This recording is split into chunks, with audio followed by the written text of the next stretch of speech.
Good evening and welcome to the first Cultural Forum Ukraine, Europe, organized in the context of the current war launched by Vladimir Putin and Russian army against the sovereign and independent country of Ukraine precisely 1 year ago. An occasion to gather cultural figures and activists from all over Europe who will share their feelings and thoughts about the terrible situation faced by Ukrainian state and Ukrainian citizens all over Europe.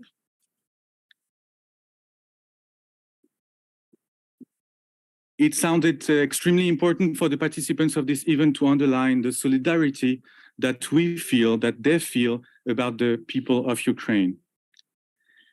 This forum will connect many European capitals: Tbilissi, Sofia, Bucharest, Warsaw, Gdansk, Cracow, Vienna, Madrid, Roma, Brussels, Berlin, and Paris.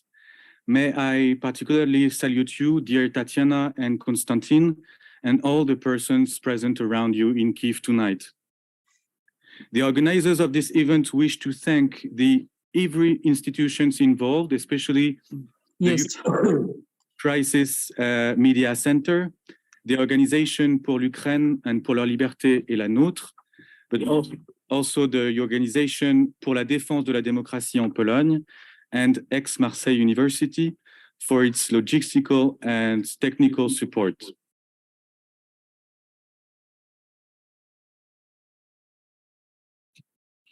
I am Mathieu Leric, live from Paris, Agency for Artists in Exile. I have the task to lead the forum that will last until 10 p.m., more or less. We will listen to more than 30 contributors in several languages, whose translation of their abstracts in English will be published in the chat.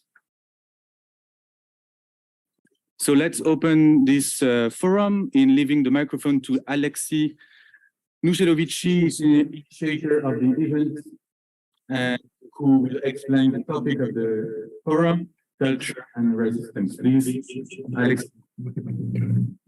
Thank you, Mathieu.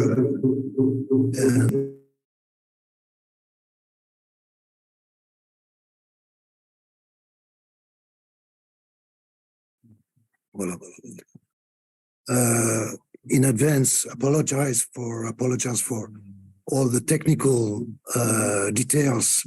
Sometimes you can hear strange noises and so on and so forth. It's not easy to be able to have this forum with more than 10 cities and even speakers from Brazil and from the States, so please be indulgent.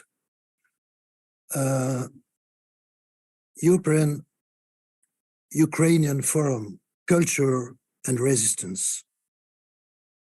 Culture is a whisper.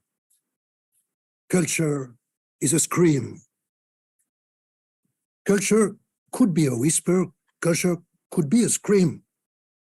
Culture should be a whisper. Culture should be a scream. It depends.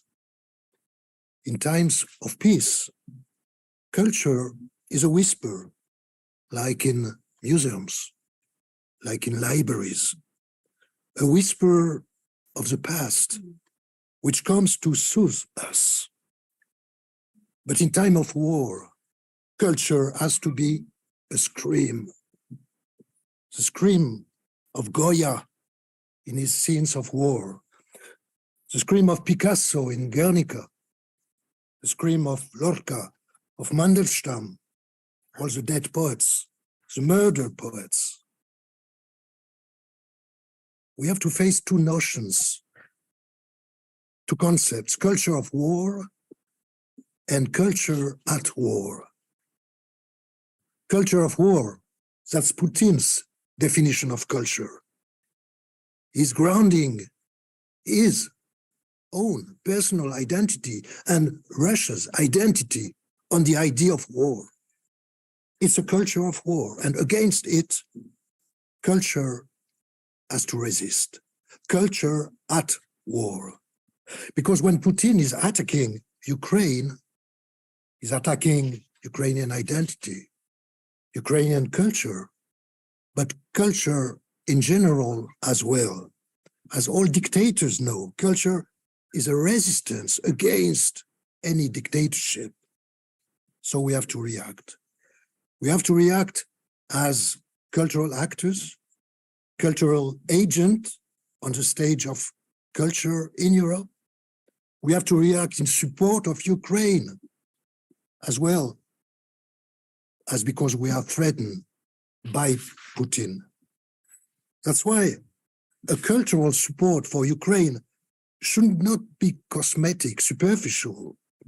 Murals in Western cities, Ukrainian music concert, exhibit of Ukrainian artists, they're fine.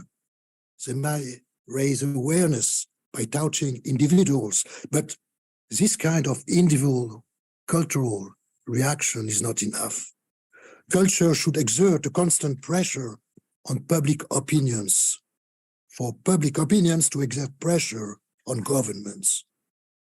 Culture, in times of war, should constantly scream day after day. Do not sleep quietly in your sweet beds, in your sweet dreams. In Ukraine, people are killed, children are deported, cities are destroyed, mass murders, war crimes, genocide. Culture should scream out those words. If the world keeps being blind and deaf, culture is not a private matter. As Hannah Arendt explained, culture is public. It's a common thing, and it creates a common thing, like politics. Like politics. The cultural fight is not along the political and the army fight. It's part of the general fight. Culture is not a private matter. It's a common thing. And culture, it's also what relates the past and the present. Culture is a synonym of memory. And it's because Putin wants to erase Ukrainian and European memory that we, people of culture, we have to recall, to react and to defend culture. Culture is what remains. Culture is then a proof of freedom. We have to act as free people. To borrow Walter Benjamin's image, culture is a fire alarm. There is a fire in Europe now. We have to be alarmed. We have to be the actors of this alarm. It's my pleasure now to leave the floor to Konstantin Sigov in Kyiv. I have to say that I did organize a symposium in December in Aix-en-Provence. Konstantin came, and at the end of the symposium, we had this idea of a forum for tonight, for the 24th of February. And I'm very happy that we have been able to do it. Konstantin? Bonsoir, добрий вечір. Hello to everybody. I will speak first of all in Ukrainian and then in English. So I think it's very important today to be together.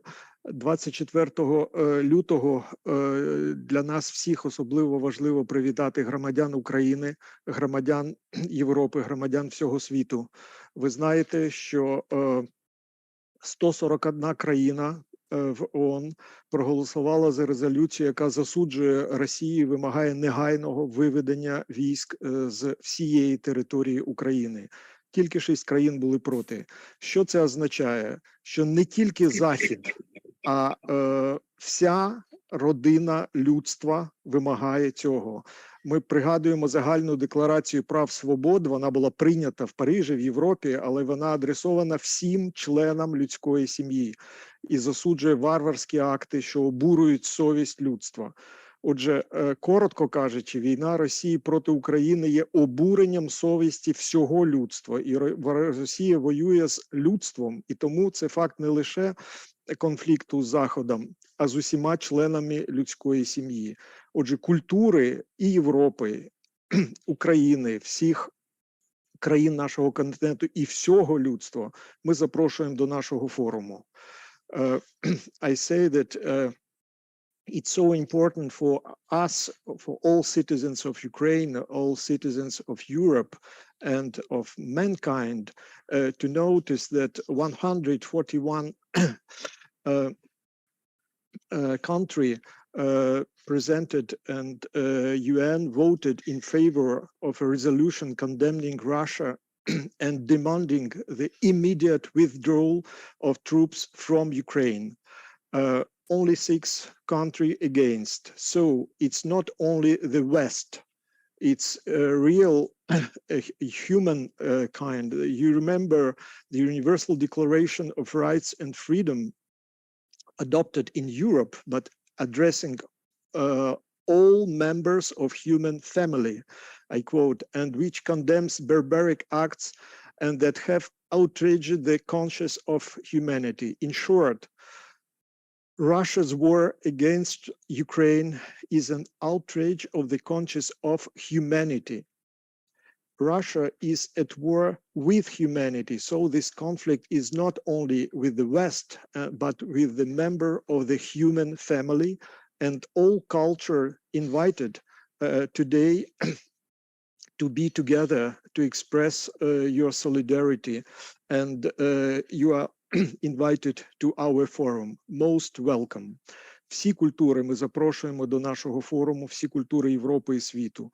І сьогодні я запрошую зараз до слова Софію Андрухович, видатну письменницю, дуже важливий голос Києва, голос України. I would like to invite now Sofia Andruchovich, a prominent writer and very important voice of Kyiv and of Ukraine.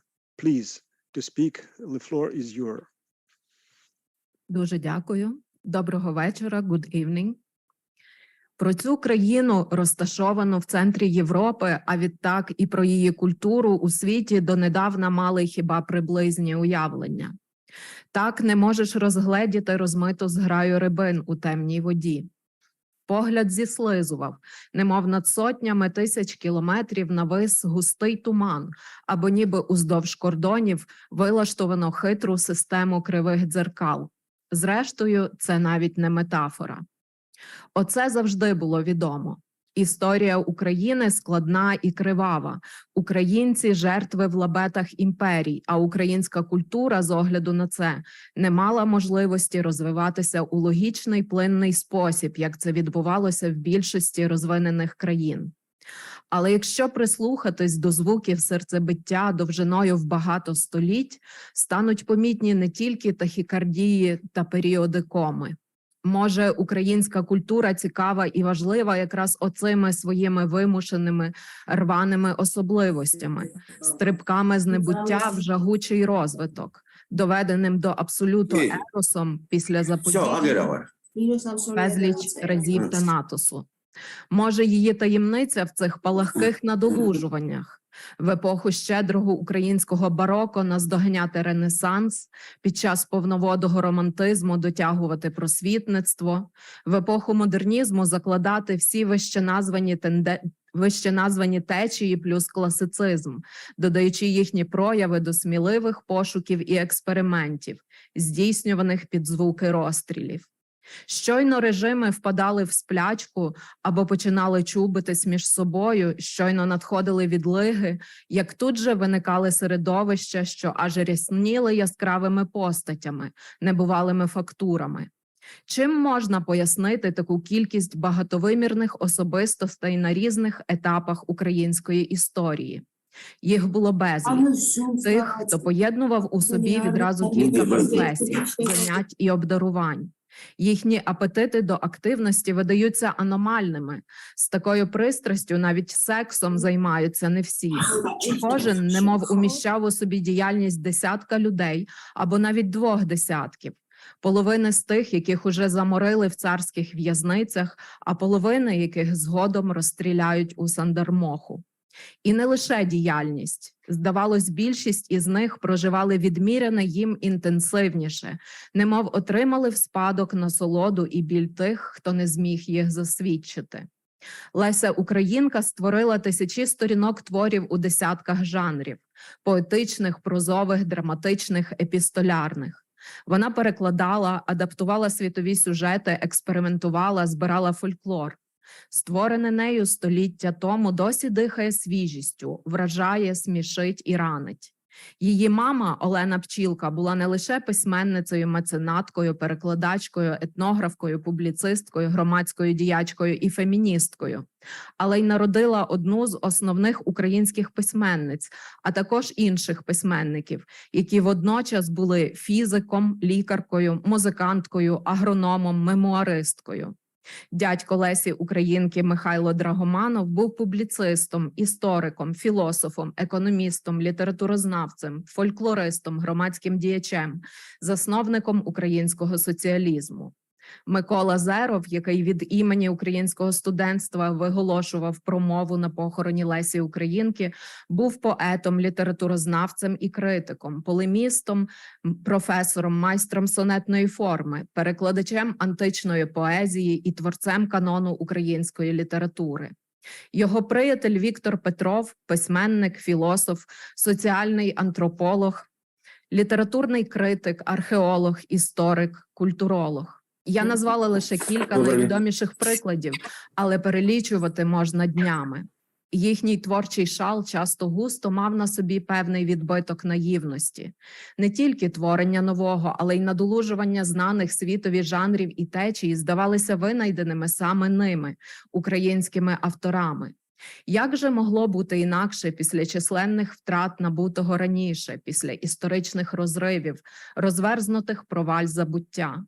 Вони знову вперше творили, винаходили ренесанс у часи бароко, просвітництво під час романтизму. Вони продовжують їх винаходити і зараз, так само як реалізм, класицизм, екзистенціалізм, сюрреалізм, постмодернізм.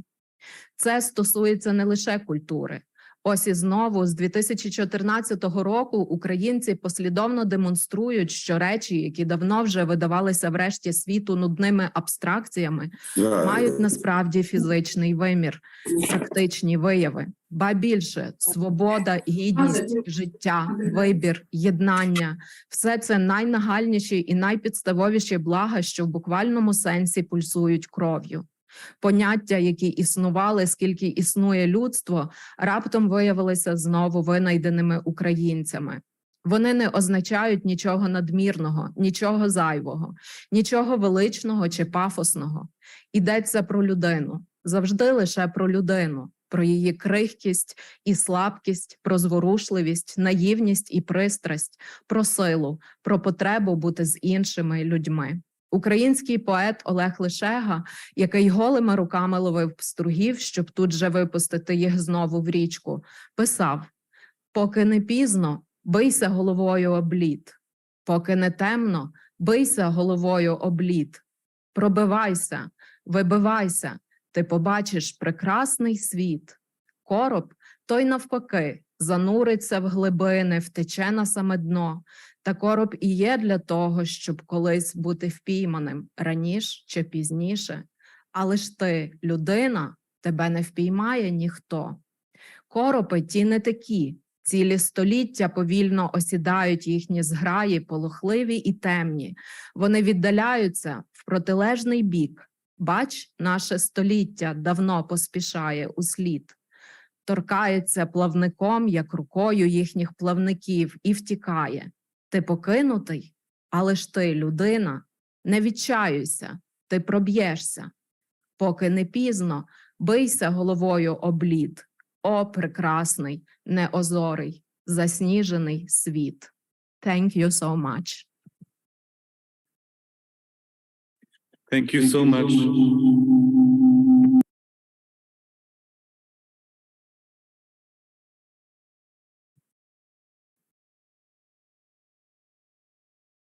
We would like to invite the Ukrainian philosopher and president of PEN Club, Volodymyr Yermolenko, Запрошуємо до before слова. this, Constantin, I just wanted to tell everybody that you have the translation into English in the chat, so everyone can more or less understand. Sorry, there is no translation into French, but be careful in the chat so you can follow all what is said in different languages. So now we leave the floor to Volodymyr Yermolenko. Дякую, друзі. Thank you so much for this event and for this international gathering. Merci beaucoup pour cette organisation, pour ce forum international. Vielen Dank. Це всі мови, які я знаю. Я написав короткий текст. Ви можете побачити його резюме на екрані, я сподіваюся. І зараз я просто з вами поміркую. Мені здається, коли ми говоримо про культуру, то без сумніву культура не є чимось таким, що відчуває себе природно у війні. Війна дуже чужа для культури. Культура – це про створення, а війна – про знищення. Але з іншого боку, культура для мене була завжди якоюсь боротьбою зі смертю. І я намагався, насправді, зараз, коли я дивлюся на свої власні книжки, постійно це повторювати. І так виходить, що сьогодні ми це відчуваємо, можливо, навіть гостріше. Без сумніву, війна – це передусім зустріч зі смертю, з болем, але це також боротьба з болем, зі своїм власним болем. Не всі цю боротьбу виграють. І це дуже складно виграти цю боротьбу з болем. Але культура з'являється тоді, коли ти говориш цим людям. Коли ти не вдаєш, що світ такий прекрасний, гламурний, гладкий, без подряпин. Тому в культурі є завжди оцей момент народження, нового народження, відродження, про які Софія говорила. І мені здається, що коли, власне, вся цінність історії культури полягає в тому, що це така хитрість людини, це така спроба обхитрити смерть. Коли ми читаємо авторів, яких давно з нами немає, а ми сьогодні вже цитували Вальтера Бен'яміна, Ганну Аренд, це ті люди, які продовжують певною мірою жити, бо їхні думки живі.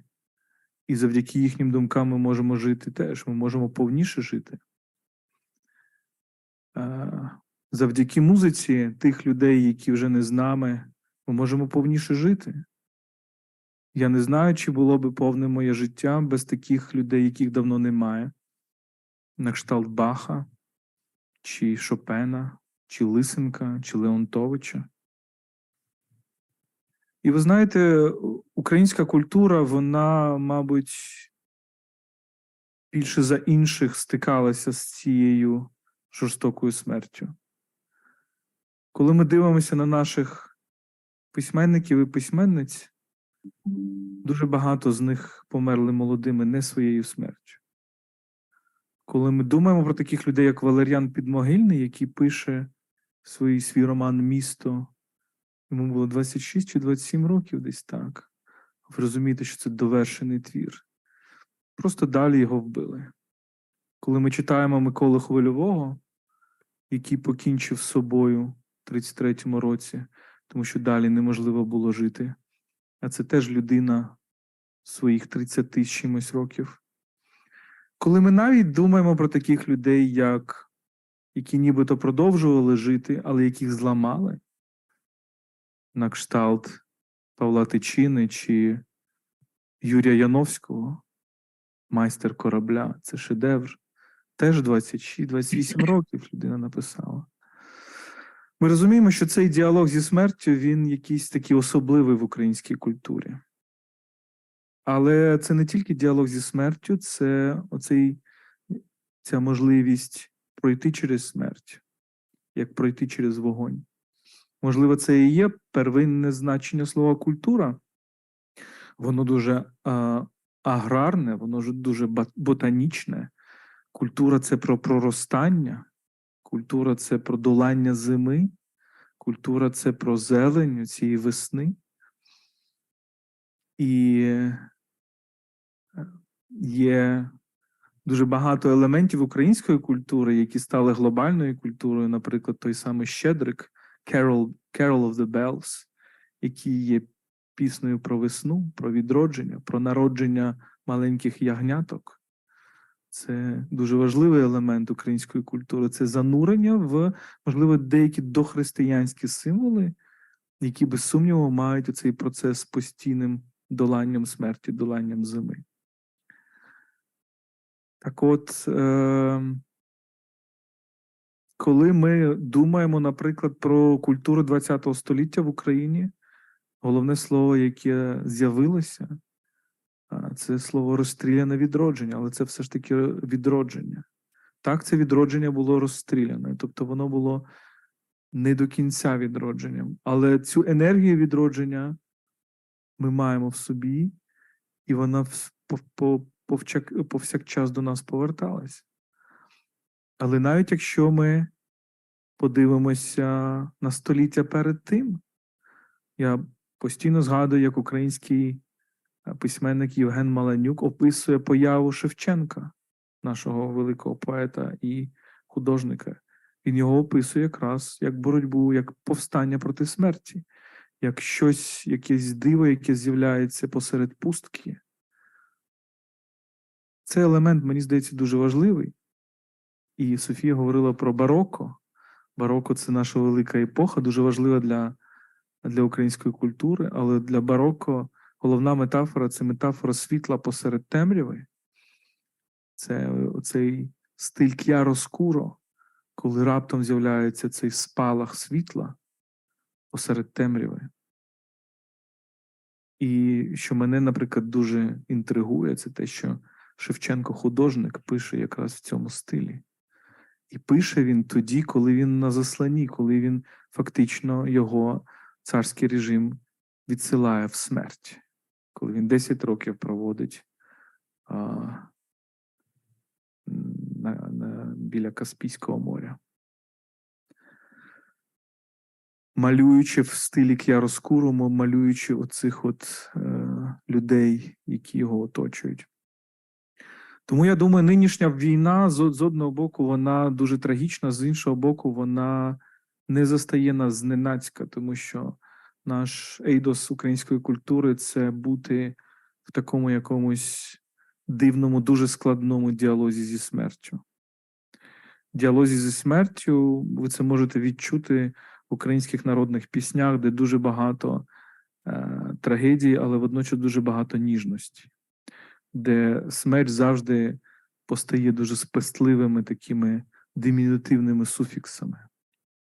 Рибонько, серденько, дитинонько і так далі.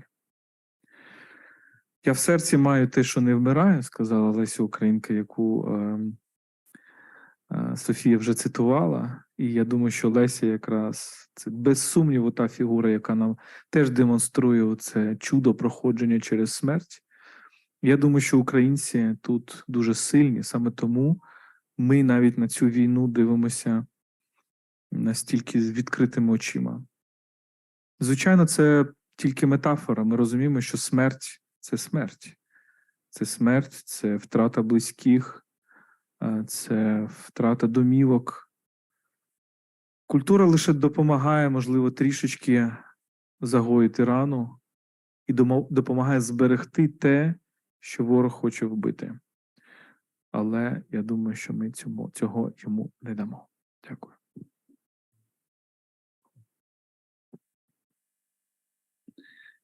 Thank you so much. Thank you so much to Volodymyr Yarmolenko. Now we will pass to a musical moment here in Paris with Léonie Lyonceau, who is a Ukrainian refugee here, and she will interpret a song called Ukraina, by Taras Petrenenko, if I pronounce this well. So we will leave her the floor for about 10 minutes because there will be the song, and afterwards a flutist will interpret another music, as I was called. So let's start with the music now.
Thank you so much to Léonie Lionceau that just sang the song Ukraina. Now we will go to Tbilisi, but just before I would like to remind everyone that the translation of each intervention, if each speaker have an abstract translated in English in the chat, so everyone can follow what is said, even if it's not in English language. So now we will go to Tbilisi, and the music will go on because we will listen to a video recorded from a Ukrainian song by the Ilia State University Corps, which is supervised by the Associate Professor Tamaz Gabi Sonia, who is an ethnomusicologist there in Tbilisi. In 2022, Ilia State University Corps held a charity concert for Ukraine, performing Ukrainian folk songs.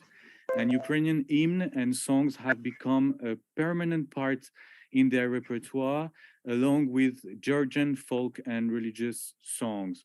So we will now listen to one of their song of their repertoire. So let's start.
Okay, so after this little music passage, we can give the floor to Guram Odisharia, who is a professor and director of Institute of Comparative Literature in Ilia State University.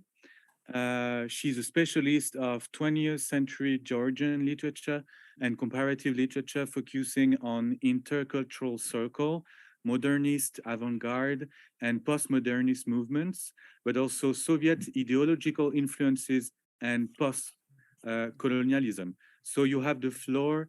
Oh, no, sorry, I mixed with Bela Tsipuria. Guram Odisharia is a Georgian writer and public figure engaged into the public diplomacy. Guram Odisharia is translated into more than 20 languages, including Ukrainian. And in 2016, he was awarded with the Alexander Dozhenko State Prize of Ukraine. So sorry, Guram, this is the floor. So Guram Odisharia. Good evening, dear friends. I am Guram Odisharia. Yes. Dzurbaso megobrebo, didi madloba.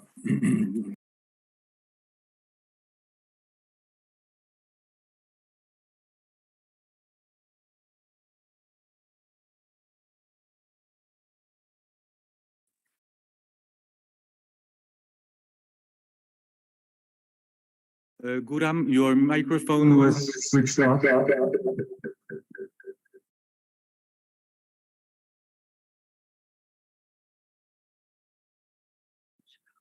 Guram, can you switch? Yes, sorry. Okay, we listen to you. Yes, Georgian language.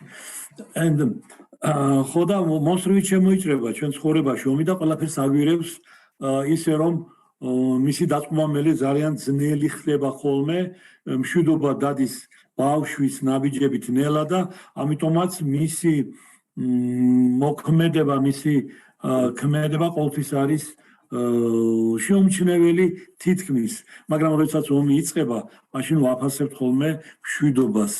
და ასე მოხდა ერთი წლის წინათ ზუსტად უკრაინაში, როდესაც რუსულმა აგრესიამ მთელი მსოფლიოს ყურადღება მიიპყრო.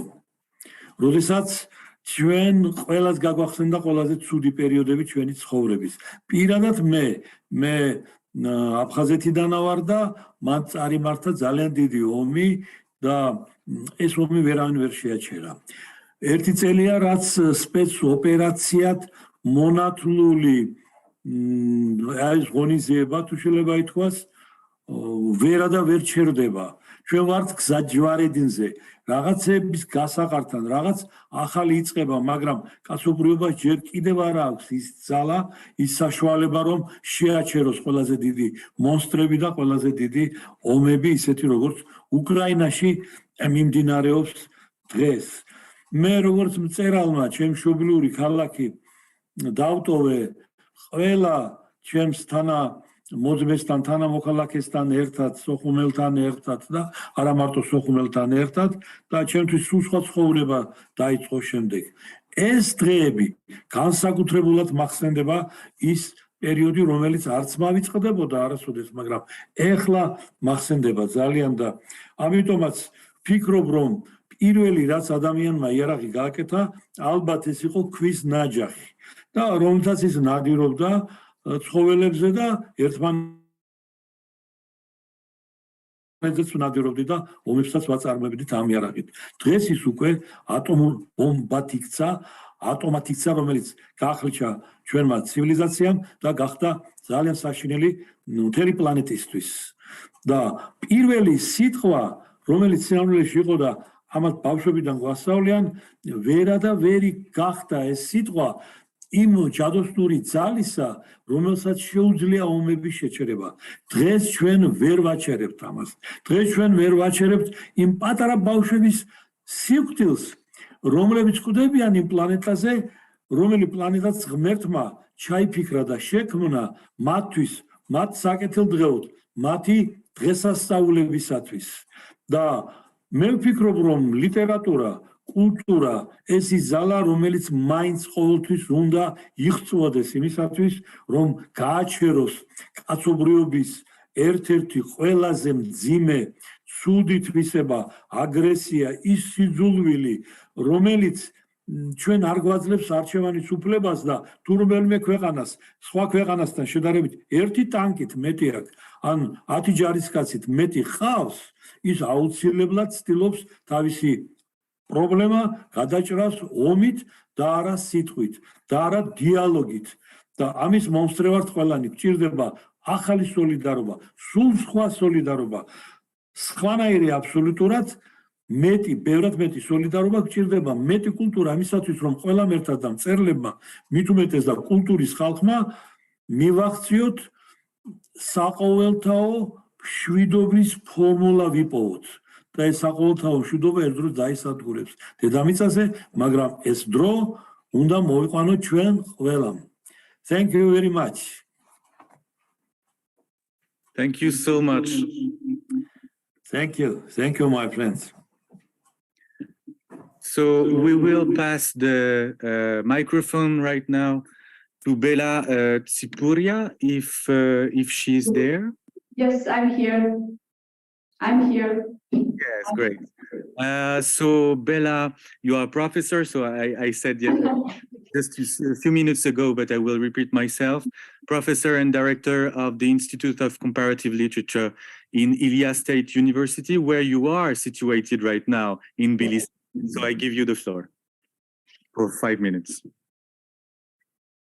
Good evening, my dear friends and colleagues, and my special sympathies to our Ukrainian friends and to Professor Alexis Nuselovici from Aix Marseille University for being the part of this event. The text of my speech is in the chat in English, and I will be also speaking now in English. Ukraine and Georgia are two European countries which experienced war in the 21st century. It's now obvious that the Russo-Georgian War in August 2008 was just the first phase of Russia's military plans, resulting in the Russo-Ukrainian War in 2022. Neighboring Russia invaded our countries to prevent our free development and European future. In the 21st century, Russian Federation does not differ much from the Russian Empire, as described by Edward Said. I quote, Russia acquired its imperial territories almost exclusively by adjacents. Russia moved to swallow whatever land or people stood next to its borders, which in the process kept moving farther and farther east and south. This was the quote from Edward Said's Culture and Imperialism. The anachronic imperial ambitions of this state are based on the anachronism of its imperial discourse. While after the USSR, Ukrainian and Georgian people endeavored to synchronize our national development with the contemporariness of the free world, Russia's attempts to dominate again and take us back to the past immerse us into the time collapse in which the imperial discourse keeps Russians internally colonized. This term belongs to Alexander Etkin. This war, very clearly, is a war for not only space, but also for time. Ukrainian people fight for their choice and their rights to be part of the contemporariness and have their own future, to be a part of the integrity of free Euro-Atlantic nations, while Russian power invades to own the space of free Ukrainian people, to subjugate them and to keep trapped in the past, in the times of Russian domination. The Russian state never detached from the Soviet past, and did not let its own people to do so. They reserved the Soviet imperial legacy, the Soviet anthem, and the discourse of Soviet power, which allowed the Russian elites to rule, to utilize Russian people and their lives.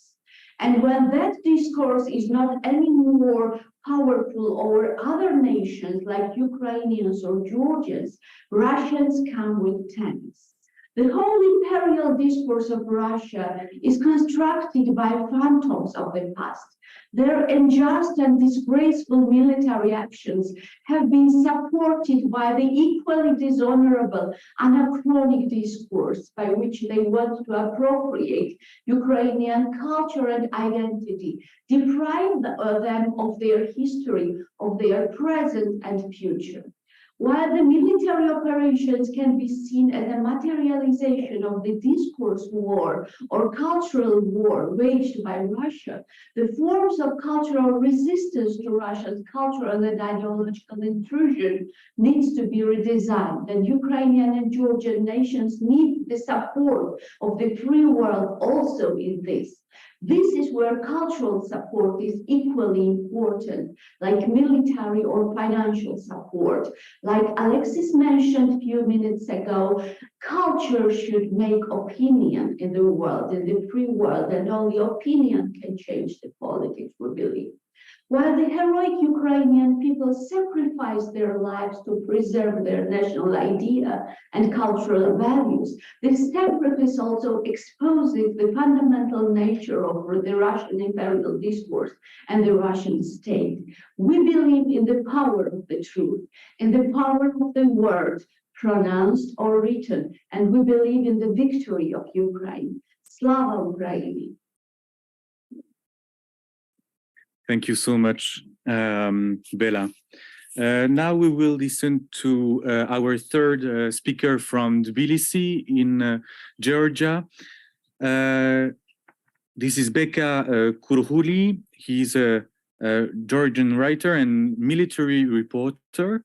The works of Bela Kurhuli are translated into many languages.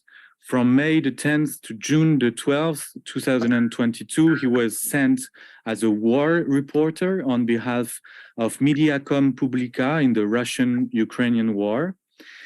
In Lviv, in Kyiv, in Irpin, in Dnipro, in Zaporizhia, that made another literary contribution called Ukrainian Days, Military Diaries, published in 2022. So, Beka, you have the floor for 4 minutes. Oh,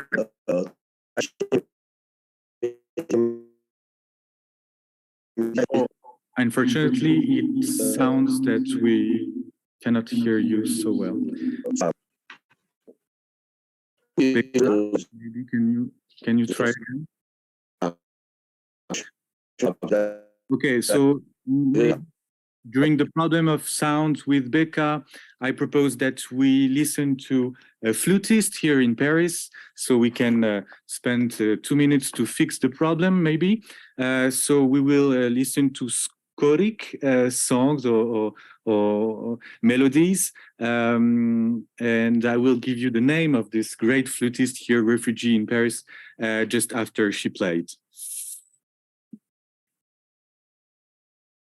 Qu'est-ce qui se passe?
Okay, merci beaucoup.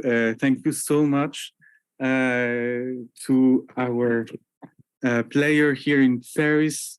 And we will listen now to the Ukrainian hymn, actually, that was sung by Ilia State University Student Corps that we already listened before.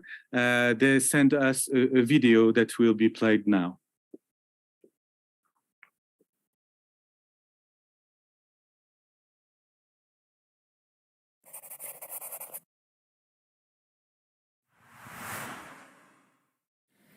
Ще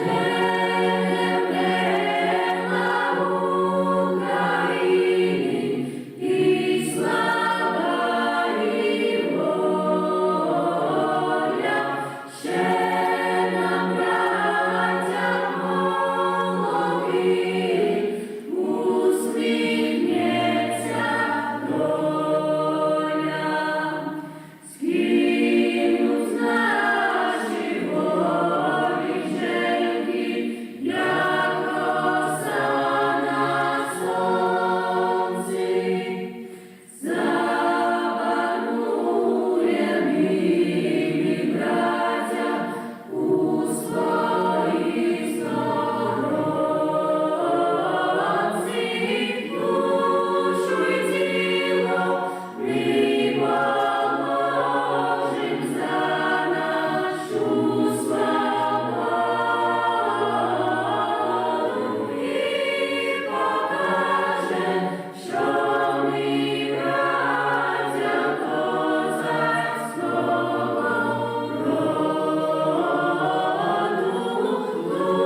Okay, thank you so much for our speakers from Tbilisi, Georgia.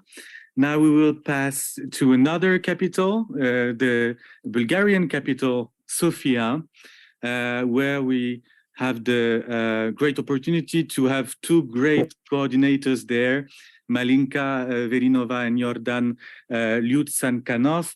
And I will leave Yordan presenting our three speakers there in Sofia. So please, Yordan. Good evening to everyone. I will be presenting them one by one. Our first speaker is Teodora Dimova. She is one of the most established Bulgarian writers, author of 9 plays and 7 novels. In 2022, her novel, The Devastated, received the Fragonard Literary Award in France. So, Teodora, you are welcome.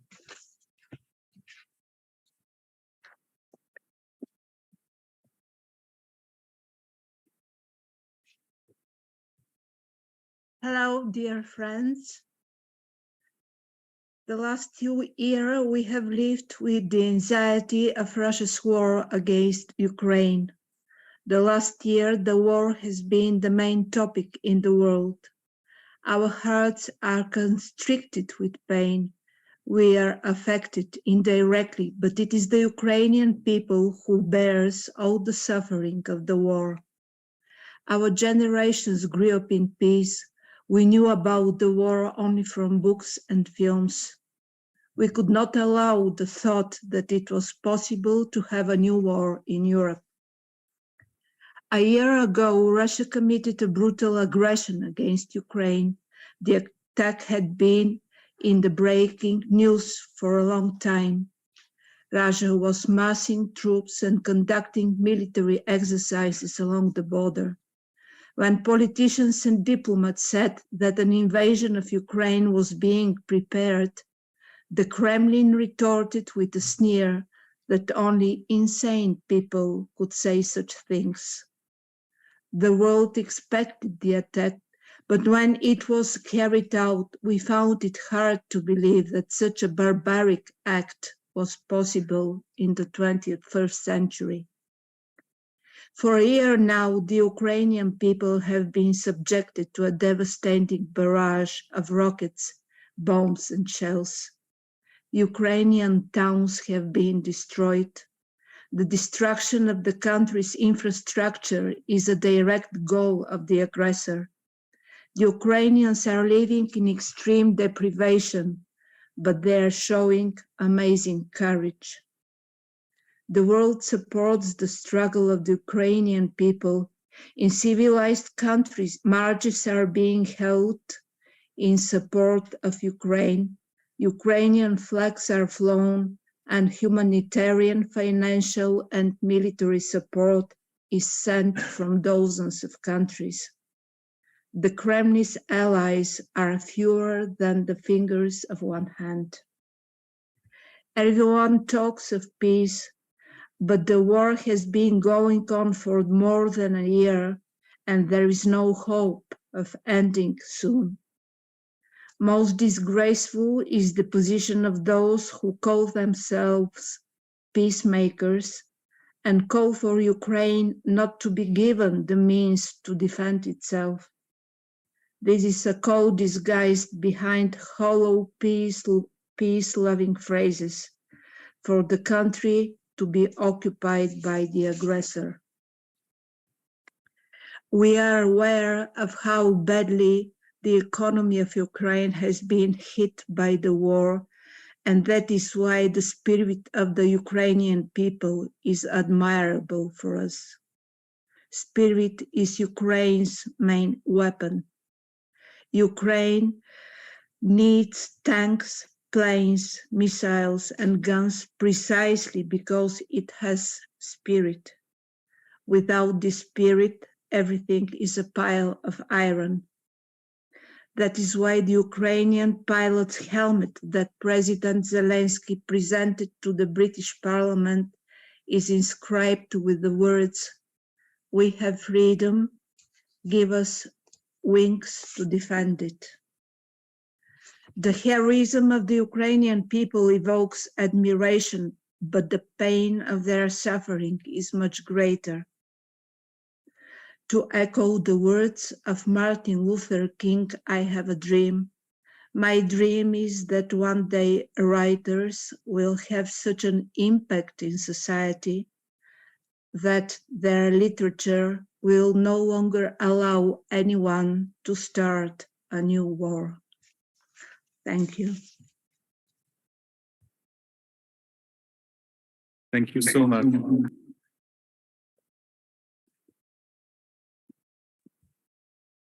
Okay, so now we will pass to a second one. In Sofia, Mikhail Nedelchev. So please, Jordan. Mikhail Nedelchev is a practitioner and theoretic of literary historical reconstruction and the early 1990s politician. He is a participant in the international research projects Bulgaria and Ukraine, A Culture of Ruptures, and The World from Yesterday, The Sense of a Threatened Europe, in the literatures of Bulgaria, Ukraine, Poland, and Czechoslovakia, 1935, 1939, 1945. He is the author of the obituary Ivan Zyuba, a praiseworthy son of Ukraine. Please, Professor Nedelchev.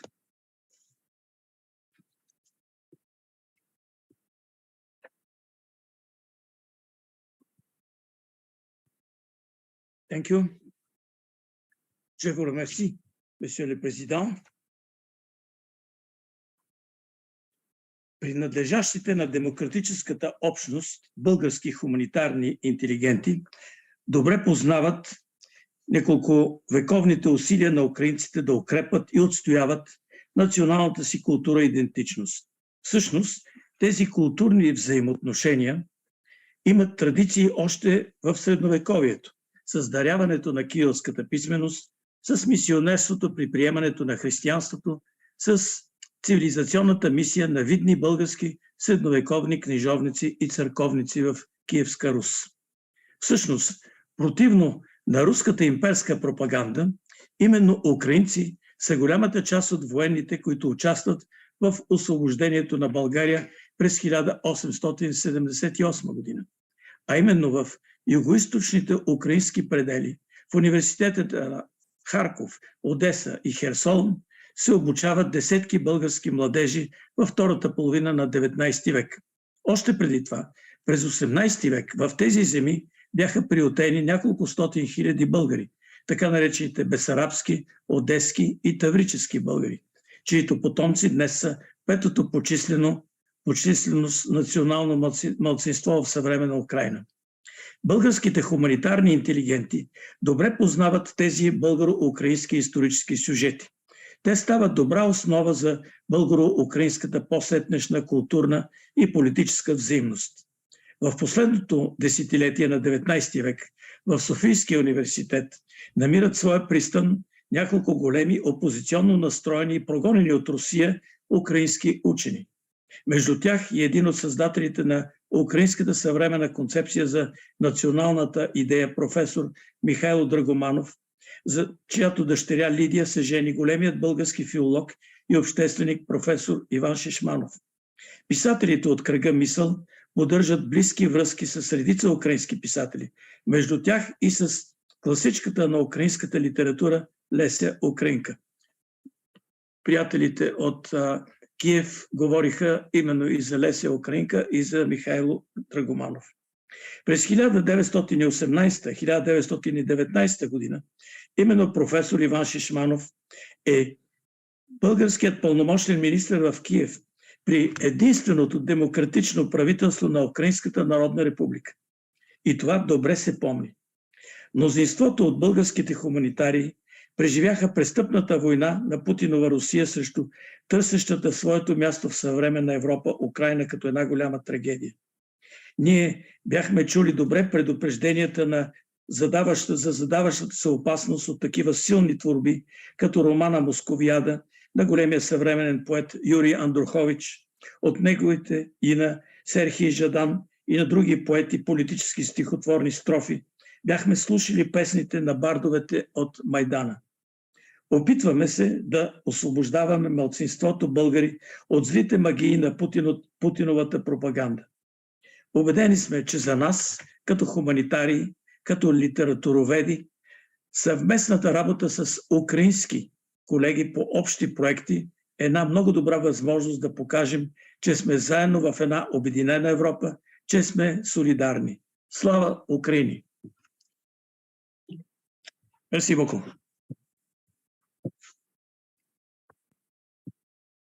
Thank you so much.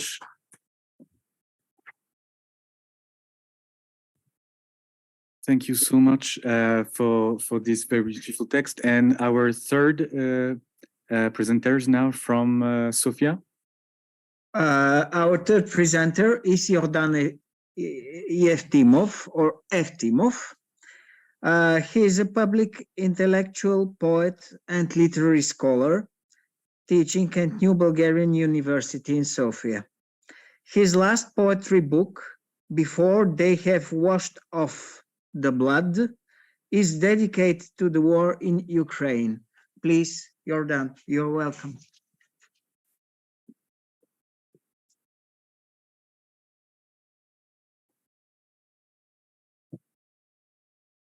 Good evening, all. I try to speak in English. When we talk about any war, we must be sure that it has already been described by the poets. Moreover, wars repeat themselves to such an extent that they are always quotations from other wars.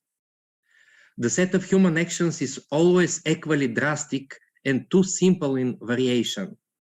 War is radically more monotonous than peaceful life. If I had to sort out who the greatest war poets were, greatest poets about war, I wouldn't have much trouble. I'll start with Snorri Sturluson with Egil's saga, the tale of Igor's campaign, Robert Burns on the Scottish War of Independence, Miguel de Cervantes and Gilbert Chesterton on the Battle of Lepanto, Alfred Tennyson and Rudyard Kipling on the Boer War, countless poets related to the First World War. There is also Bulgarian contribution in the person of Dimchu Debelyanov. But shall I refuse to speak of modern wars and the reaction of the poets? Can we think of the Vietnam War without the poems of Denis Levertov, Allen Ginsberg, and William Merwin? Or about the War of Afghanistan without Joseph Brodsky's lines on the Winter Campaign 1980? However, I will first talk about how Russia's current neo-colonial war against Ukraine constantly updates scenes and plots from the Iliad. For example, the beginning of the war. Just look at how the negotiations are presented in the Iliad. Negotiations are always in vain. And today, many are calling for negotiations. What an illusion. Then comes the speech-making scene, and let's compare rally concert at the Luzhniki Stadium on March 18, 2022, with the speech of Odysseus tasked by Athena to stop the already determined to return to Argos' distrusted Athens. War is a loss of the human image. Mercy is impossible. And there is the ossification of battle-driven heroes in Iliad and the countless videos of social networks today of rocket-torn residential buildings, of shelled hospitals and schools, of soldiers in trenches and armored personal carriers on which dropping bombs from drones. In the Iliad, the tragedy of the difficult return of the corpses of the fallen soldiers is vividly shown in the images of the mobile crematoria of the Russian army, the images of the invisible corpses of the inhabitants of with the residential buildings are so defining of the current war. But still the most important is the most general, that all treaties in time of war are subject to revision, that martial law often lasts only in the moment it is written, that war is not so much a matter of strength as of cunning, that war is ultimately always a transgression of morality. Now, that we know all this, can we have any other position than that the aggressor should be stopped only by greater cunning and not by persuasion? And can we hope that this war is more noble than any other war? One thing we must know in all cases, the dehumanizing work of war should not discourage us. The focus of war should only be stimulus for the better education of our modern societies. And at the final, one shortest poem in this my new book. The poem, the name of the poem is The Fridge, the TV and the Tank, after Juvenal. Who will end up winning, the fridge or the TV? Because no one's betting on the tank, I think. Thank you. André? Okay, thank you so much to our two Jordans, because we had Evtimov and Lutsakanov, and thank you for all the team there in Sofia that were absolutely that were great to work with you in the frame of this forum. So now three things: two videos from the front right now. We will see one after another. And then we will go back to Konstantin Sigov that will have a few moments, and then we will go to another country, which is Poland. So let's go on and let's see this video from the front.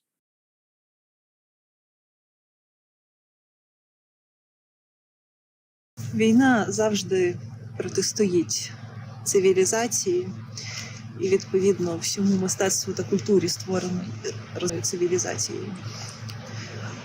Однак війна сама по собі є мистецтвом виживання, складним і цікавим. І особливо для України вона завжди була тим, війна проти нас, яка вже ведеться не одне століття росіянами, була тим, що на противагу вивільнювала великі сили для нашого і мистецтва, і культури, давала можливість подивитися на себе по-іншому, по-справжньому. Тому що існування в колонії дуже часто забирало в нас розуміння, хто ми є. От, і боротьба за себе, вона його відновлювала, робила його свіжим. Будь-яка література на війні є щоденником. Усі поезії,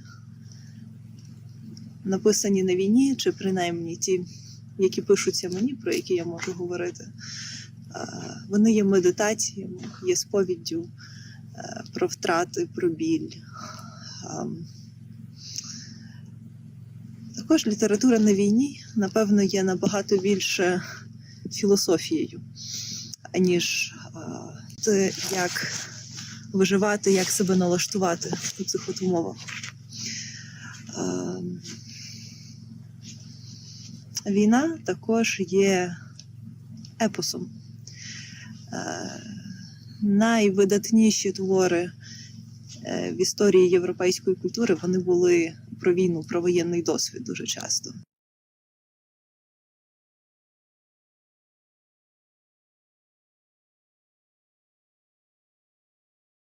Okay, so now maybe we will go to the second video of the front, still produced by the Crisis Media Center.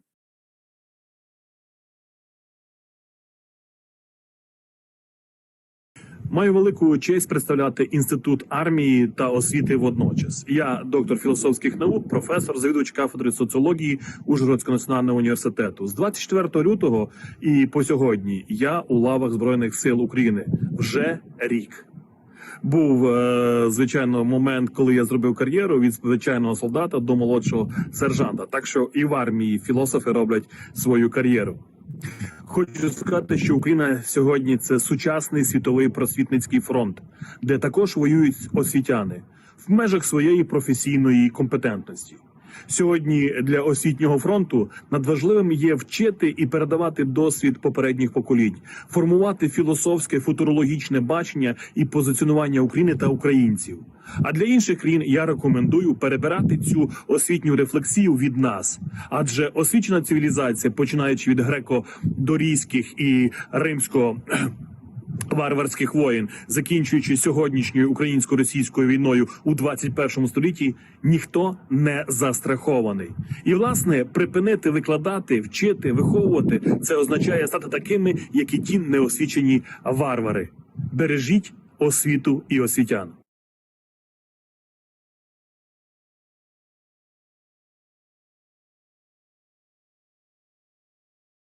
Okay, thank you so much. I leave the floor to Alexis for a few words. Yes, I spoke before about culture as a whisper and culture as a scream. Watching these two clips, I think that it's both a whisper and a scream. And that's why the words that we just heard, the images that we just saw are so powerful. And I really want to thank Yarina Shtonuhu and Fedik Shondor for that, and to thank as well the Ukrainian Crisis Media Center to have allowed us to receive those two clips. Let's stay in Ukraine, in Kyiv, with Konstantin Sigov. Thank you so much. Grand merci. Je tiens à remercier toute l'équipe de Paris et en France, en Aix-Provence, et particulièrement remercier pour les deux vidéos que nous venons de voir. Donc, many thanks to Ukrainian Media Center. It's not easy to speak after Yarina Chernohuz and Fedir Shandor. Donc, many thanks. And I think this poem of Vasil Stus, general poet and prisoner of consciousness, may be a kind of epigraph to our conversation about solidarity of European cultures. A sin is not to fight for yourself and not to straighten yourself up. Let me say a few words in Ukrainian about it.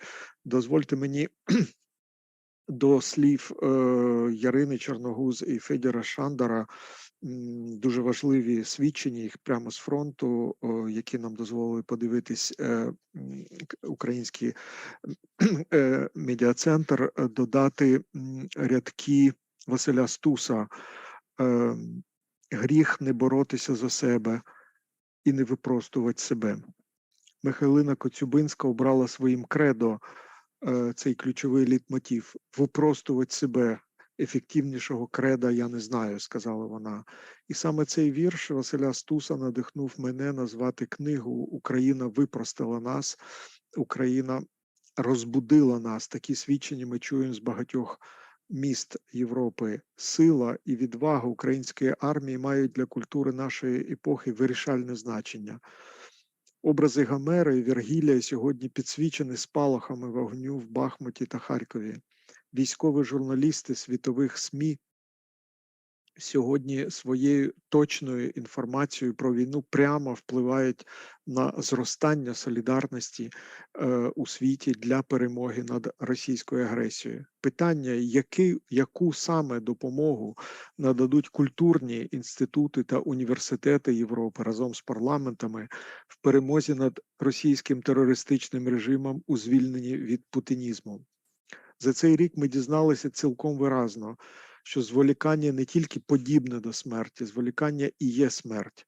Історики сучасності в найближчому майбутньому опишуть хронологію пробудження і треки запізнень різних дієвих осіб та інституцій демократичних суспільств. Внести посильні корективи в цю хронологію покликана наша зустріч. Думки і позиції учасників нашої зустрічі можуть сприяти більш ясному баченню країни на ментальних картах Європи та ухваленню рішень заради вашої і нашої свободи. Заради відродження, як про це сьогодні говорили Софія і Володимир, і про які нам 1000 років говорить Софія Київська та міст України. Будьмо за стусом випростовувати себе. En conclusion, permettez-moi de vous dire que Dragomanov, cité plusieurs fois ce soir, effectivement, est au centre de mon dernier livre qui vient de paraître à Paris, Le courage de l'Ukraine.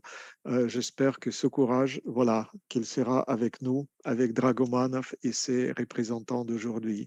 Donc, hopefully we will read again the best author from Dragomanov to our colleagues, we have a chance to see and to hear this evening. Thank you for everybody. Thank you so much, Constantin, for this beautiful and very emotional text.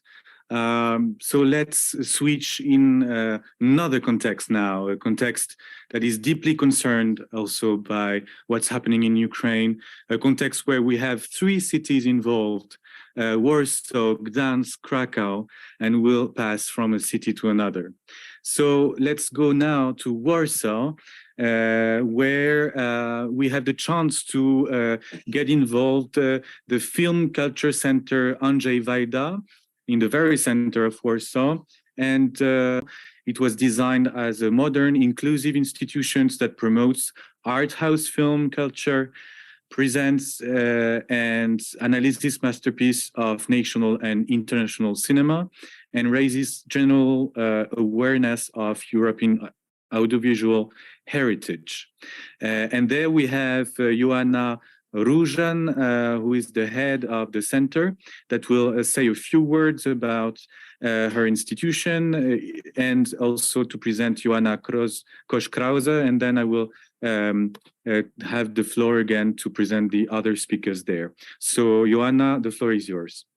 Dobry wieczór. Hello, ladies and gentlemen from Warsaw. Dorohi druzi. I'm the head of the Andrzej Wajda Center for Film Culture. If you are familiar with the outstanding masterpieces of Andrzej Wajda's film art, then you know that we in Poland have done our homework and learned how to be responsible for our freedom. We have learned how to take care of democracy and critical thinking, which are not given us forever. We know that we have to fight for them every day. In Warsaw, we know this more than ever. It is my pleasure windows and see many people walking down the street towards the Russian embassy, where a large anti-war demonstration is just taking place. I would like you to feel this atmosphere as well. How to help Ukraine, learn their culture, watch Ukrainian movies, read Ukrainian books, and Slava Ukraini, my z wami, drodzy, dorohi druzi. Now I'd like to introduce you Joanna Kosz-Krause, a great Polish filmmaker, but she is also a wonderful person who has long been involved in helping refugees. In a moment,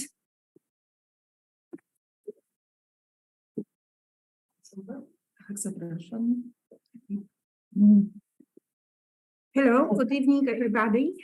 I don't have any speech because I think that the main goal should be today to ask Ukrainians, what do they need from us? That's the most important thing. And the second thing is the only questions which we can leave after us and for the next generation, what we did, what we are responsible for, and how we can change the situation. Because we are absolutely responsible for this, what's going on. And I'm convinced about one thing, that now I am not a film director. I'm just a human being, and that's the most important thing. So we should make a real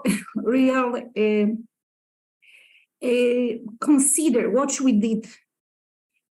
So my request is to all of you, push your governments, push Macron, push Scholz to help Ukrainians, because it means that also helps to Ukrainian cultural field, because now we are in a very, very dangerous situation. No one knows what it's gonna be geopolitically, economically. Comment on dit, full-scale operation, parce que la guerre en Ukraine dure depuis 2014. On a oublié rapidement que c'est le pays en guerre, mais c'est la réalité pour beaucoup de gens et aussi beaucoup des artistes et les cinéastes ukrainiens. Au début de cette nouvelle guerre, ou la guerre totale, il y avait beaucoup d'initiatives, il y avait aussi, surtout en Pologne, d'où je vous parle, d'organisation des événements culturels, d'échanges des idées, aussi l'aide militaire ou quasi-militaire, parce que, par exemple, les cinéastes polonais se sont organisés pour envoyer à nos amis les cinéastes ukrainiens les vestes anti-balles, les helmes, les noctoviseurs et après aussi les générateurs et les caméras.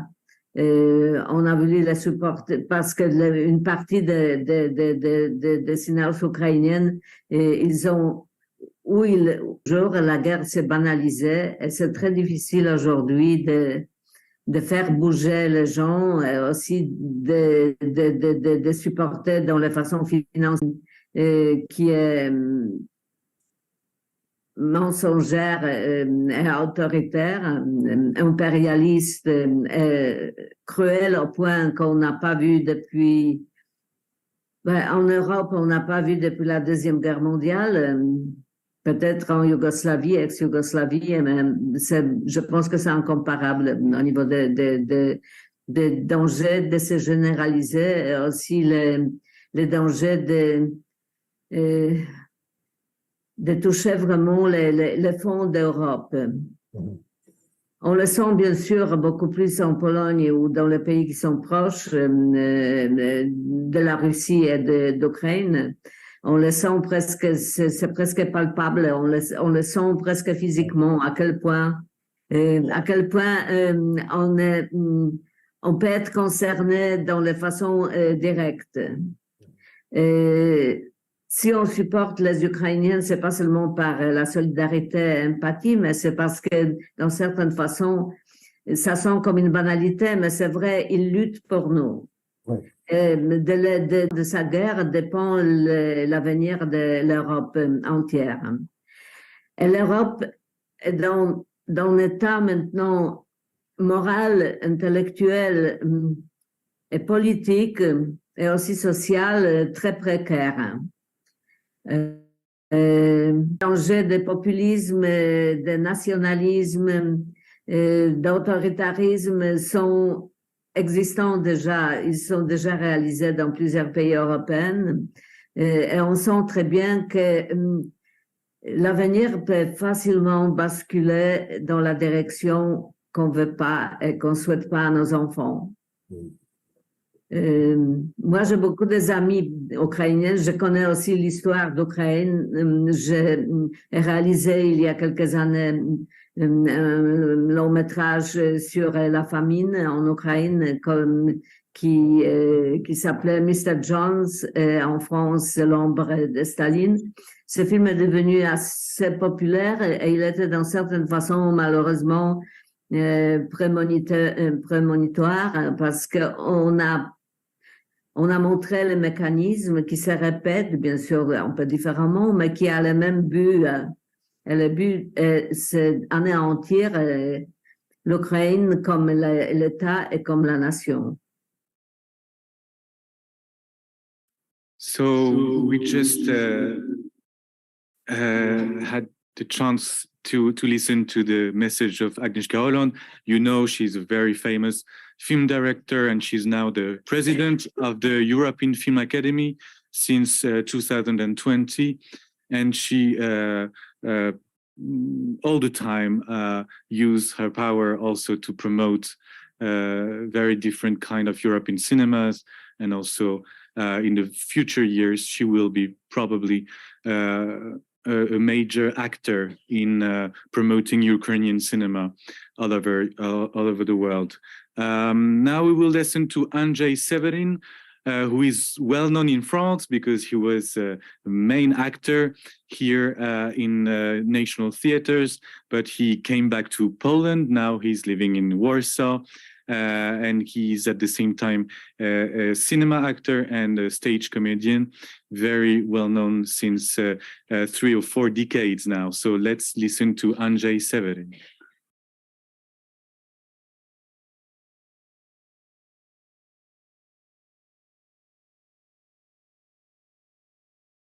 Je prétends de ne pas être naïf. Je pense donc que ma voix ne vaut rien concernant ce qui se passe actuellement. Et pourquoi je le dis? Parce que aujourd'hui, on est en train de détruire pas seulement la terre, pas seulement de l'Ukraine, pas seulement on est en train de tuer les gens, on les persécute, mais aussi on détruit la culture de l'Ukraine. Qu'est-ce que je peux faire contre les tanks, contre les roquettes, contre la barbarie?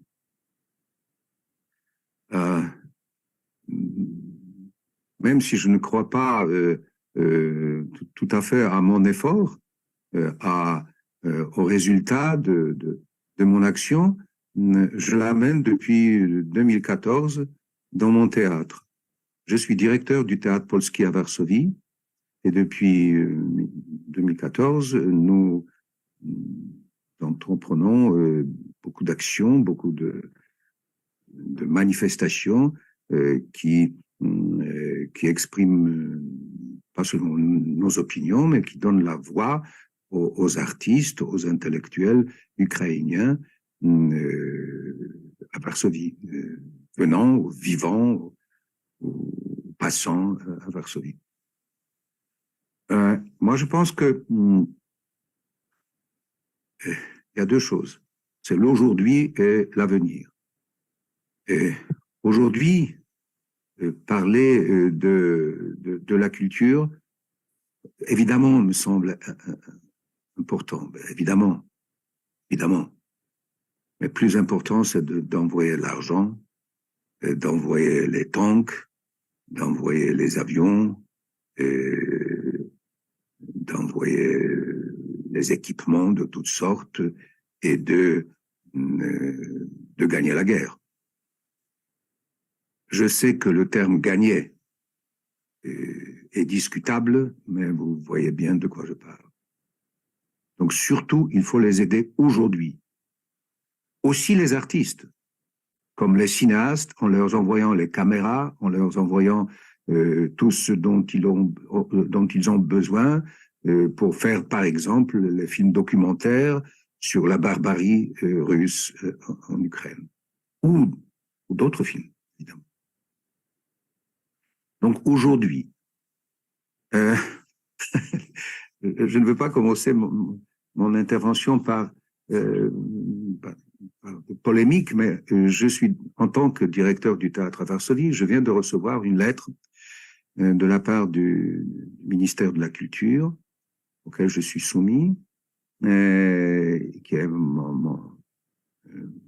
ma tutelle, qui me transmet la lettre du ministre de la Culture et de la politique d'information d'Ukraine, monsieur Alexandre Tkachenko, qui nous avertit qu'il y a des entreprises privées culturelles qui se produisent en Occident en utilisant le nom ukrainien, le mot ukrainien, pour faire venir le public voir ces concerts. Et il cite concrètement plusieurs institutions, et je suis obligé de les citer. Eh bien, c'est Ukrainian Ballet, le ballet ukrainien, ballet de Kiev, Royal Ukrainian Ballet, Ukrainian National Ballet of Odessa, le ballet national d'Odessa, le Grand Ballet de Kiev, National Ballet of Kiev, etc., etc. Il s'avère que on peut aussi gagner beaucoup d'argent en utilisant ce nom, mais représentant la culture russe. Parce qu'il indique bien que ces institutions, ces groupes, ne présentent pas la culture ukrainienne, mais la culture russe. Donc, il ne faut pas faire l'amalgame.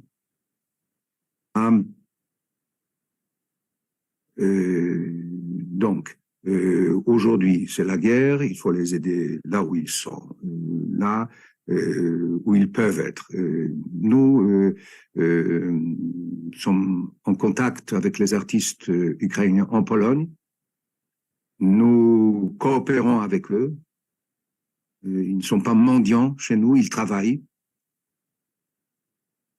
Et c'est ce qu'il faudrait faire également en Occident. Mais ça se fait. Ça se fait. Maintenant, il faut les inviter, me semble-t-il. Il faut qu'ils survivent. Mais moi, je pense qu'il y a autre chose aussi. Est-ce qu'un citoyen français sait ce que c'est que l'Ukraine? Est-ce qu'il sait ce que c'est que la culture ukrainienne?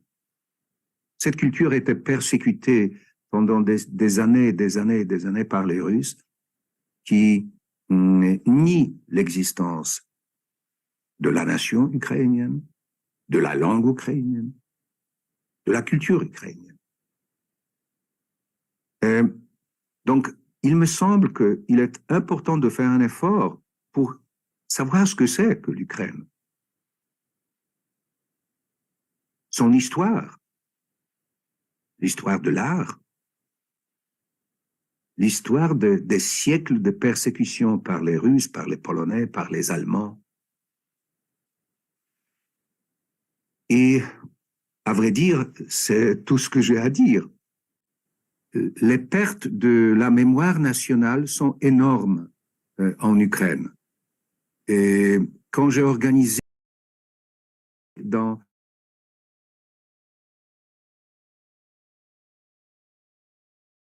les rencontres, ça s'appelait les soirées ukrainiennes. Ces soirées, le destin de Nadia Surovtsova ou de Danilo Shumuk, les grands opposants, les grandes personnalités de l'opposition ukrainienne qui ont passé 40, 35 ans dans les goulags soviétiques. Imaginez-vous que les Ukrainiens ne les connaissaient pas. Je veux dire que notre travail éventuel notre collaboration avec le monde, avec l'histoire de l'Ukraine, avec le monde culturel, ça aussi permet de sauvegarder la culture, la pensée ukrainienne également en Ukraine. Ils sont libres. Merci beaucoup, cher Andrzej Severin. Thank you so much. It will not be the only person from Comédie Française to speak tonight, probably. We will have maybe some words from Marcel Besonnet later on tonight. Let's now listen to Zhenya Klimakin, who is journalist, deputy editor in Media Project and also activist. In recent years, he has been interviewing people who experienced severe trauma, former prisoners of Nazi concentration camps, mothers of killed Ukrainian soldiers, Ukrainian refugees. He worked for Polskie Radio, Culture.pl, TVN, and other channels. His articles appeared in National Geographic, and he lives in Warsaw since 2009. So let's listen to Zhenya Klimakin. Друзі, добрий день. Рік тому для нас, українців, всіх, почалося пекло. Для всіх без винятку. Ми, журналісти, які цікавляться історією, багато записували інтерв'ю з людьми, які пережили Другу світову війну, які пережили Голокост, які бачили концтабори, розстріли, вбивства. І рік тому історії, які ми чули, стали нашою дійсністю. Наприклад, історія дівчинки Тетяни Кушниренко з Маріуполя, яка сиділа з дітьми маленькими в підвалі. В них було дуже мало води, один ковточок на день, і зовсім не було їжі, та був пластилін.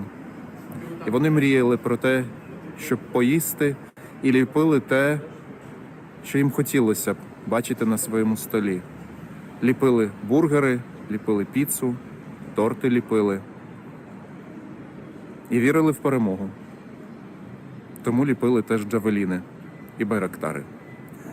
Або історія Ірини з Київщини, яка потрапила в чорний список росіян, список людей, яких необхідно якомога швидше ліквідувати, вбити, на яких потрібно почати швидко полювання, адже українка Ірина в державі Україна була занадто проукраїнською. Або історія Тетяни Пташнікас з Бучі, будинок якої розбомбили росіяни в перші дні Великої війни, і яка на власні очі бачила розстріли своїх сусідів, мирних людей на вулиці Вокзальна, людей зі зв'язаними руками, мирних людей, яких просто розстрілювали.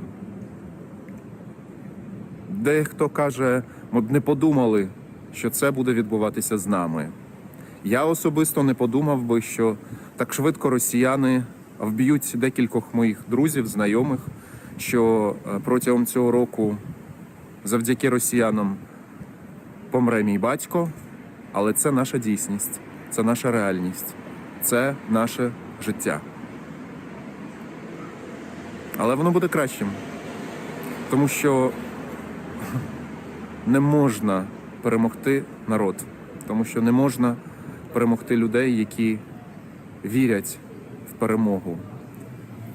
І в цей момент я хотів би дуже подякувати тим на Заході, хто вірить в нашу перемогу і розуміє, що перемогу не здобути лише гаслом «No war», лише бинтами, лише їжею, але що у такої Каті в підвалі в Маріуполі їжа з'явиться, і життя з'явиться, і життя повернеться завдяки тому, що Збройні сили України переможуть росіян в цій страшній війні. Я дякую всім, ми, українці, дякуємо всім, хто це розуміє і хто допомагає нам в боротьбі. Добрим словом, фінансовою підтримкою, зброєю, їжею, добрими думками. Ми точно переможемо, адже на нашому боці правда. Слава Україні! Thank you so much to this very, very moving message from Zhenya Klimakin, recorded in the center of Warsaw that we recognized in the foreground. We will now go to Gdansk, to the Europejski Centrum Solidarności, the European Centrum for Solidarity, where we will gather Ania Łazar and Basil Kerski. So, Ania, I leave you the floor right now. Thank you very much. It's a real honor to speak to you from European Solidarity Center, which will be described by Basil Kerski. But before I will give you the word, I would like to answer the question about the importance of culture during this war. I think that Europe has a great task to do. It's not only the task of humanitarian aid, not only collecting money and helping refugees, but also critical reflection over our own history and our own narrative paths we are taking. Because Ukraine is fighting with Russia, not only with their soldiers, but also with their culture. Ukrainian culture is brave, Ukrainian culture is open for self-reflection, and Ukrainian culture is the reason why Ukrainian fights. And here in Poland, we are conscious that Ukrainian fight is also a fight for European freedom. So first, what we should do in all our institutions, and I am representing here Gdansk, the city of literature in Długa 35, where till March 2022, there was a Russian Center for Culture and Science and also propaganda. But Gdańsk citizens and Gdańsk municipality throw away this center, and now we are holding their Ukrainian program. That this city and this program is open for Ukrainian culture. And it is very important for us to give the space for Ukrainian people of culture and to listen to their voice, to listen to their interpretation, and be ready also to rethink our past and our way to understand what is Eastern Europe. Sława Ukraini. Hello from Gdańsk. Hello from a special place. We are in a museum, but also in a place that is fighting for solidarity and freedom today. Why are we in a museum? We are in the former Gdańsk shipyard, the great Polish movement, Solidarność, Solidarity, led by Lech Wałęsa, well known in France and I hope all around Europe, was born here in August, in summer 1980. It led us to the breakdown of communism in Poland in 1989, but not also in Poland, in Central Europe, and after that, to the breakdown of the Soviet Union, Soviet Empire. And we are here in a place where we are documenting not only our Polish way to freedom, but all revolutions that took place from 89 to 91 in Central and Eastern Europe, breakdown of Yugoslavia, former Yugoslavia, revolutions in Romania, Bulgaria, Eastern Germany, but also the way to independence of Ukraine, Belarus, Lithuania, also Russia. And what you see here is an exhibition that was created last year, some days after the beginning of the second invasion of Ukraine. And this is a thesis against the propaganda of Putin. As you know, Putin legitimized the invasion, telling there is no Ukrainian nation. And we are showing 30 symbols or 30 events, not only political one, economic, from sports, as you see here, Klitschko, but also, yes, also of culture, symbols of a multicultural political nation that is fighting for democracy and freedom. Also Russians in Ukraine fighting against Putin for freedom. And what I wanted to tell is we need two things, first of all. We need a historical narrative in Europe that is opened for the faith of our neighbors, because every nation is only successful if others are successful, free, democratic, sovereign. There is a lack of this European narrative. And the second one, and this is, I would say, the most important challenge of our time, we here in Gdansk, in this center, are fighting for a solidarity idea that is based on universal values. It's not an exclusive solidarity for one family, one town, one nation. Solidarity is only successful, vivid and strong if it's universal. Therefore, we Poles here in Gdansk try to support Ukraine because the Ukraine is fighting also for our values, for our sovereignty. And I hope that the former and future of Europe will be based on this idea of a unique, universal, not nationalist solidarity. Here at this historical special place, we are fighting for it. So we would like to invite you to Gdansk, to Poland, especially to this place. But our, hearts and minds are now in Ukraine. Slava Ukraine. And I would like to join also one thought that just a half hour ago, there was a meeting, a solidarity meeting with Ukraine. And there was a lot of people who were sharing their heart with Ukraine. But what was the most touching for me, it was two Ukrainian refugees and volunteers, the girls, Anna and Olga, and they were able to quotate poems. So the culture was the stool where they could express the deep feelings they were having. It was Serhiy Zhadan and Taras Shevchenko. And I do believe that it is very strong gesture from 19th century to 21st century to give Ukrainian culture space and to support them. Thank you very much. Thank you. Thank you so much to our two speakers in Gdansk. It's always very important to remind ourselves of the very principles of democracy, and in the place where you are working in Gdansk, this is even more significant for Europe, but also for Poland today. So thank you so much. And I maybe have to describe a little bit of your, both of you, CV, because I just forgot to define your status. So Anna, you are an art curator and diplomat, an expert on the culture of Eastern Europe, and you take care of the project Free World Project, operating as part of the literary program Gdansk City of Literature.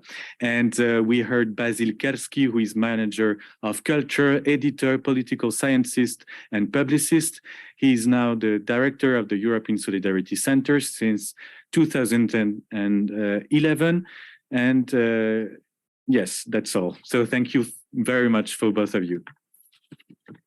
So now we will go to another city of Poland, the third and last city, Cracow, and we will have the chance to listen first to Oksana Zabushko, that most of us know. Of course, she's a worldwide renowned Ukrainian writer, novelist, poet, and essayist.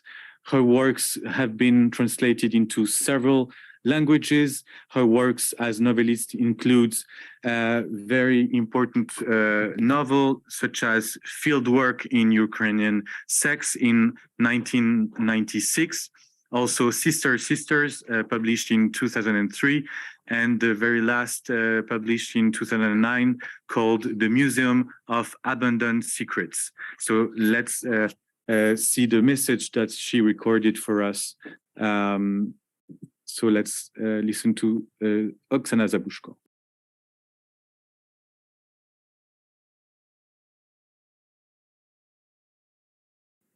There is a very strong and irresistible power that intellectuals and people of culture do possess. And this power is knowledge. I realize how much outdated it might sound in the at the finale of the Enlightenment project where we all are now. But still, let's not forget that all the decisions about arms, tanks, about unleashing wars or, well, letting wars going on or stopping wars or whatever are taken by people who were first shaped in their minds by their university and public school curricula, that Ukrainian culture had been non the eyes of the Western audience. And this is, I would say, the crux of the problem. I always reiterate the same example when in 2019 Notre Dame de Paris was on fire. Anyone who identifying oneself with the European tradition was taking it personally. It was my Notre Dame de Paris on fire. It was my my favorite chapters from Hugo novel, or my favorite hours spent with the film, or my favorite hours spent in Paris with my girlfriend or boyfriend, and the pictures, you know, that were brought home by my older brother or whatever else. It is always part of a personal story. But when last spring Russians was then keeping that Saint Sofia is under the threat. Yes, Saint Sofia is formally on the list of the UNESCO World Heritage, but no one knew what Saint Sofia was, and I had to lecture that. Yes, you know, it is 1 century older than Notre Dame, and it is the best and only one sample of the Byzantine church architecture that survived as a whole, with all the frescoes and mosaics, and with all the subsequent centuries up to the 17th century Ukrainian Baroque, also the unique part of the cultural heritage of Europe that Europe is not aware of. And here I'm losing, at this point, I'm losing my audience, because despite all this, Wikipedia information, well, no one identifies oneself with Saint Sofia in Kyiv, however important this monument might be.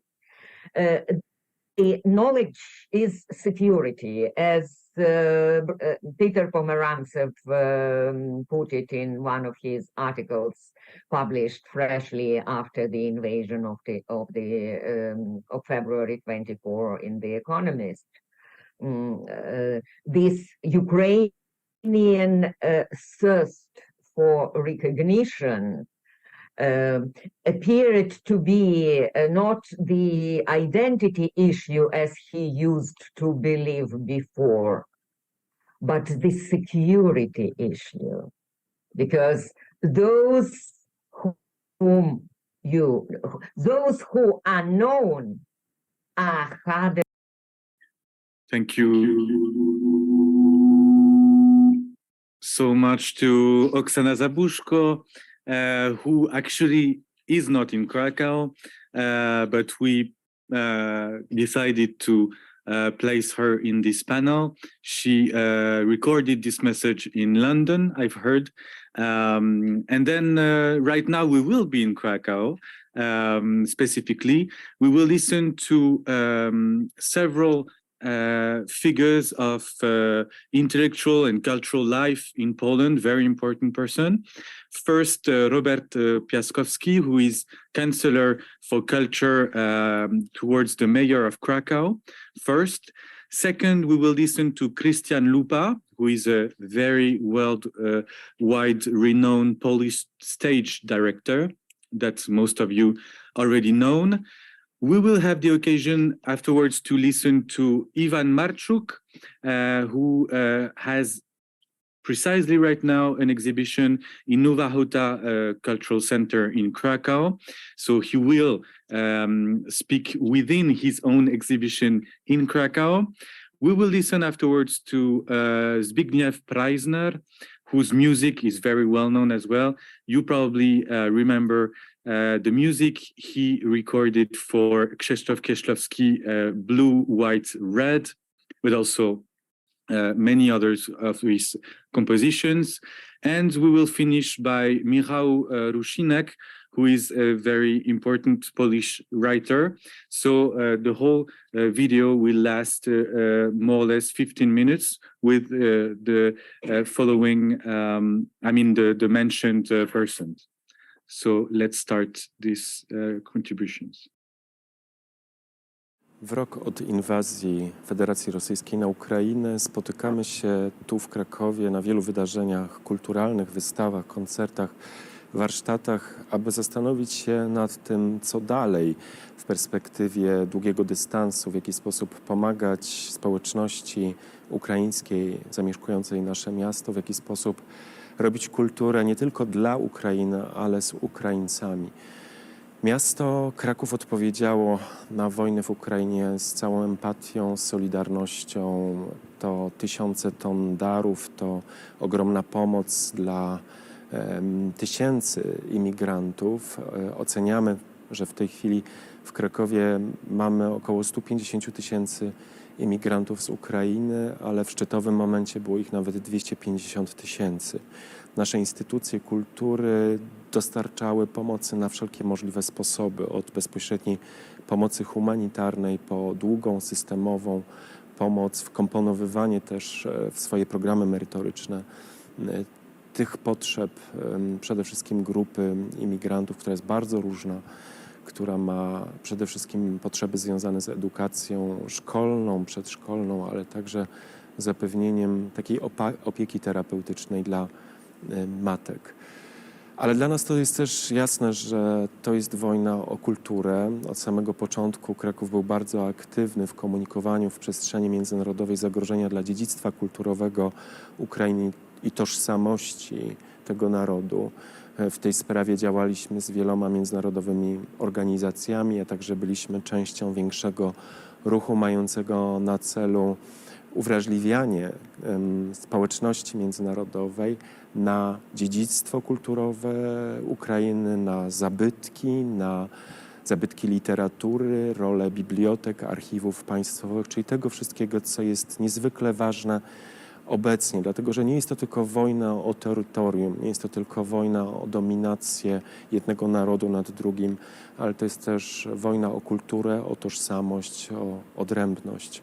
Timothy Snyder twierdził, że choć Ukraina zawsze była w tym centrum najważniejszych procesów historycznych Europy, Europa rzadko interesowała się odrębnością kulturową Ukrainy. Dlatego tak ważne jest dla nas zapraszać tu do Krakowa ważne postaci ukraińskiego życia kulturalnego, aby mówiły nam o perspektywie tych dążeń niepodległościowych, tych dążeń narodowościowych, tej ważnej energii, którą widzimy w narodzie ukraińskim, podkreślającej potrzebę samostanowienia, odrębności, ale także głębszego zrozumienia przez świat, Europę Zachodnią, specyfiki myślenia, tożsamości tego narodu. Cieszymy się, że możemy spotkać się także tutaj w kontekście wystawy Iwana Marczuka. Niedawno rozmawialiśmy z Oksaną Zabuszką, z Siergijem Żadanem. Czekamy w Krakowie na Sofię Andruchowicz. Wiem, że te osoby zabierają także dzisiaj głos w tej ważnej akcji. Jesteśmy dumni, że Kraków mógł też dołączyć ze swoimi twórcami, intelektualistami do ważnego ruchu humanistycznego, przypominającego te ważne sprawy. jak możemy pomóc? To nie jest takie proste i łatwe pytanie i zwłaszcza nie tak szybko można odpowiedzieć, a można powiedzieć nawet trzeba coś z sobą zrobić, żeby odpowiedzieć na to pytanie, bo powiedziałbym, że to, co się stało, jest wbrew temu wszystkiemu, co jakby powiedzieć, w jaki sposób się świat rozwija i w jaki sposób my się rozwijamy jako ludzie. Doszliśmy do tego, że wojna jest czymś niemożliwym, dochodzimy do tego, przynajmniej tak mi się wydaje, ludzie, którzy są wrażliwi, którzy chcą w jakiś sposób być ludźmi, odpowiedzieć na wyzwanie, że zabić drugiego człowieka jest czymś niemożliwym. I to wyobrażam sobie, że tam również są tacy ludzie, dla których zabić człowieka jest czymś niemożliwym i wojna jest czymś nie do przyjęcia, co powoduje nie tylko wewnętrzny, jakby powiedzieć, dramat, wewnętrzną tragedię, nawet poza tym, że giną moi bliscy, ale to, że wszystko musi mi się przewrócić i że muszę wziąć karabin, wziąć jeszcze coś do ręki i zabijać. I można powiedzieć, że nasza odpowiedź artystów jakby z perspektywy tego komfortowego świata, w którym jesteśmy, jest dla Ukrainy całkowicie bezużyteczna, że i my nie możemy odpowiedzieć jak pięknoduchy, które mówią sobie jak pokój, nie zabijajmy, jesteśmy przecież ludźmi. Oni nie mają takiego wyboru i musieli coś zrobić i wydaje mi się, że pierwszą rzeczą, którą artysta powinien zrobić, to jest współuczestniczenie, to znaczy przepracować to w sobie.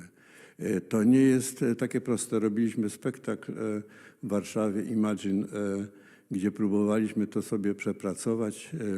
Akurat wtedy Putin w trakcie naszego przedstawienia uderzył i sami sobie nagle zdaliśmy sprawę, że jesteśmy w jakiejś matni, że nie wiemy, jakby powiedzieć, co zrobić, że nie wiemy, jakimi kryteriami się posługiwać, co sobie, jakby powiedzieć, poradzić, w jaki sposób sobie poradzić.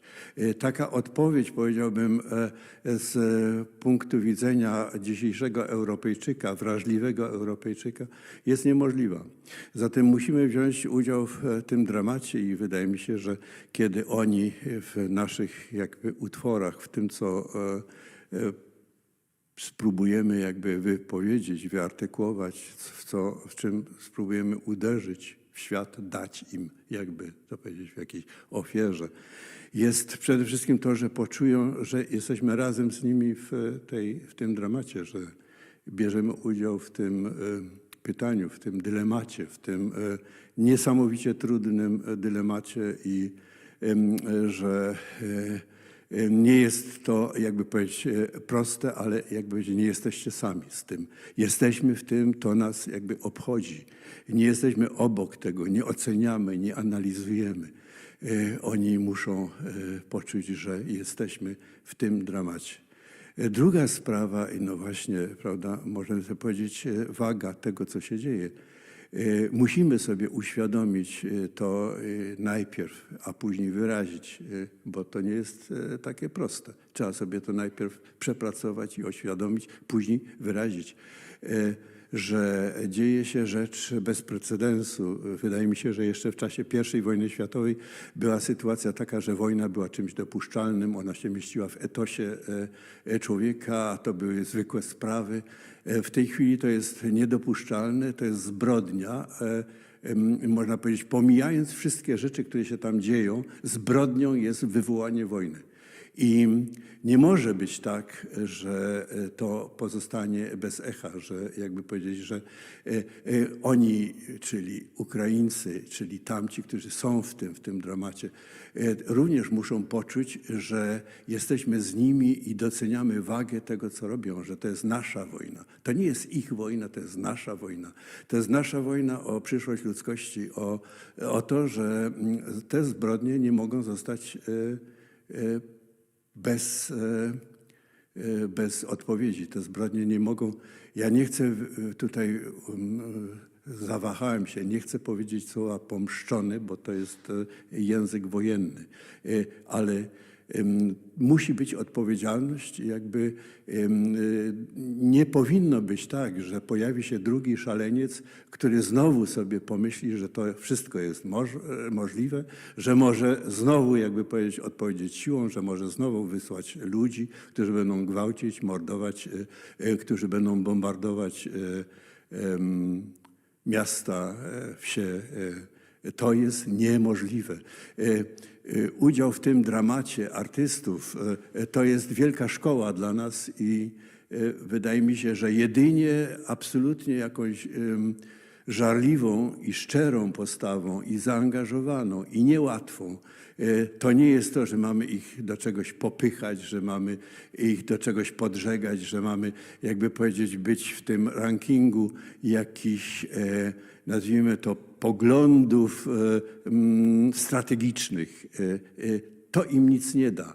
My powinniśmy być z nimi jako ludzie marzący i pragnący tego, żeby świat był światem dla człowieka, gdzie wojna i morderstwo i gwałт на другим człowieku są niemożliwe. Чим працювати, немає пензлів, фарбів, розумієте, то звичайно, розумієте, йому знаючи цей талант, люди, які люблять мистецтво, повинні його підтримати. Невідомо з якого боку, і хто, і що, але розумієте, мистецтво завжди потребує підтримки. Я ніколи не мав, розумієте, ні передачок ніяких. Я рубль, живу за рубль, є 10 за 10, є 100 за 100. Абсолютно моє життя базувалося на абсолютній незалежності, бо я такий. Нікому не корився і не підкорився і так далі. Тому що найкраща допомога, розумієте, для художника, як мене питають, як досягти успіху. Я кажу, візьміть календар, і весь червоний колір перетворіть в чорний. І ви будете мати добавочних 60 днів у році. А люди 60 років не живуть, вони видихають. А художник не має права на це. От я живу по цій системі все своє довге життя. І тому багато зробив. Так що це хто як потребує, розумієте. Якщо людина може допомогти, розумієте, бачить бідний художник. Художник завжди, я кажу, переважно бідний, розумієте.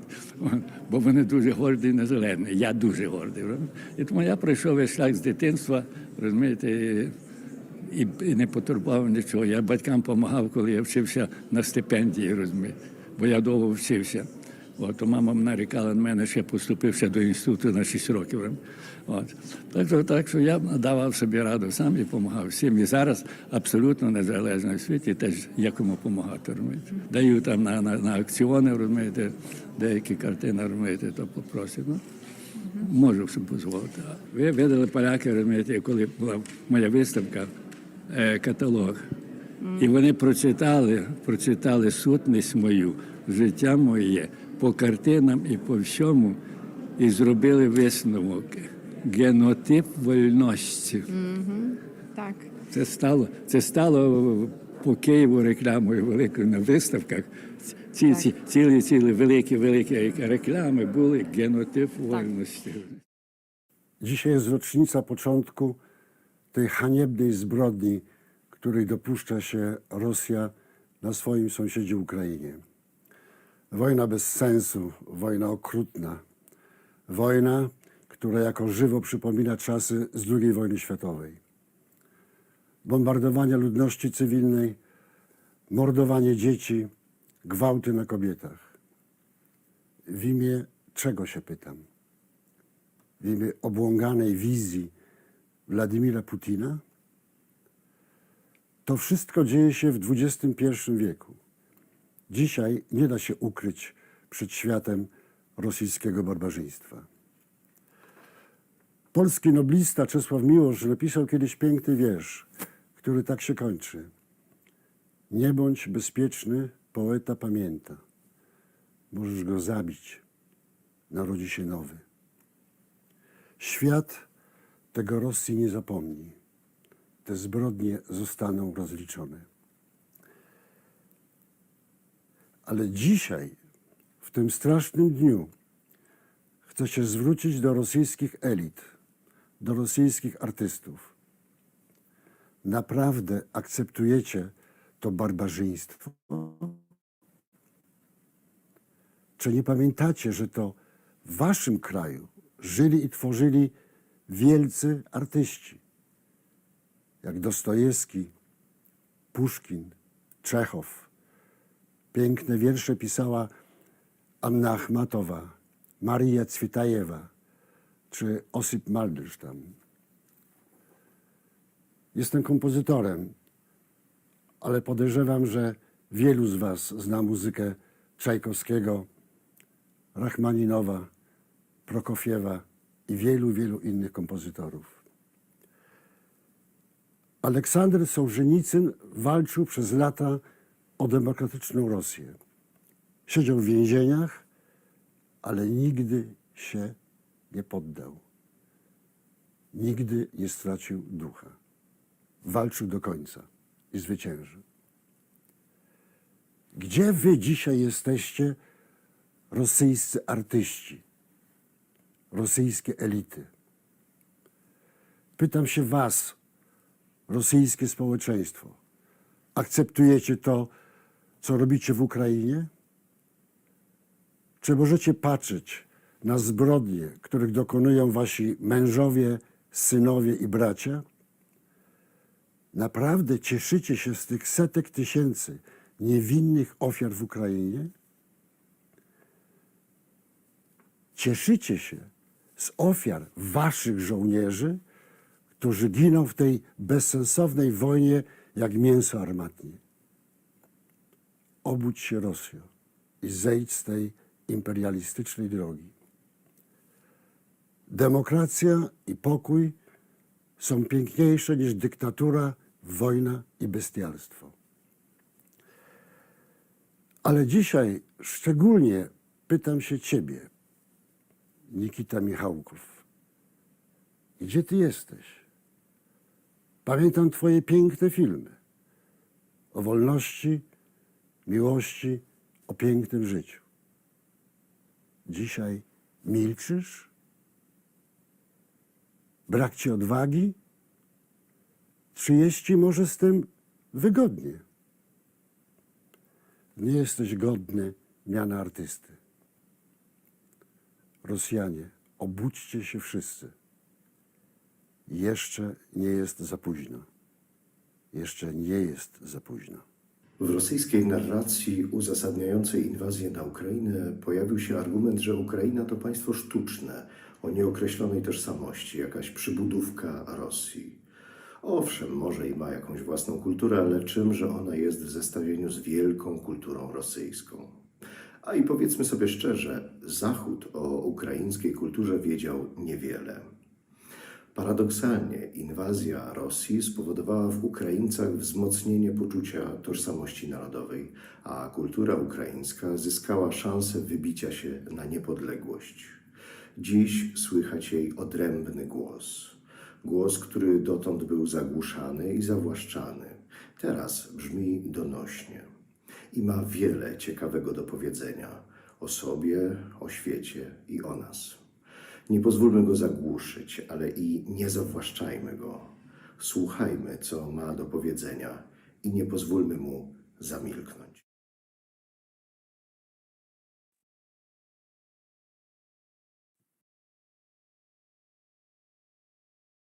Thank you so much to our presenters from Cracow. And now we will go directly to the Romanian capital, Bucharest, where we will speak with Mihaela Pop, and she will present herself, our presenters for tonight. So please, Mihaela. Hello, thank you very much. Hello, everybody. Yes, my name is Mihaela Pop. I work as a professor at the University of Bucharest.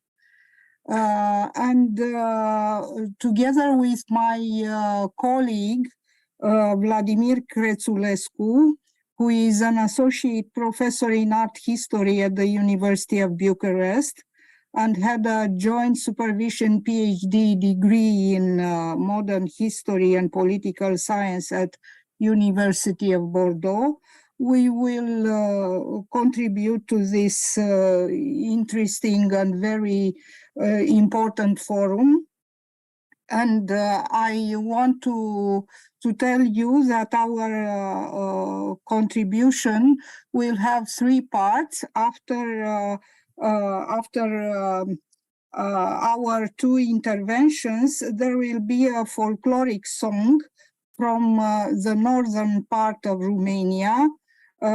We chose a folkloric lamentation, very old and very profound in its meaning.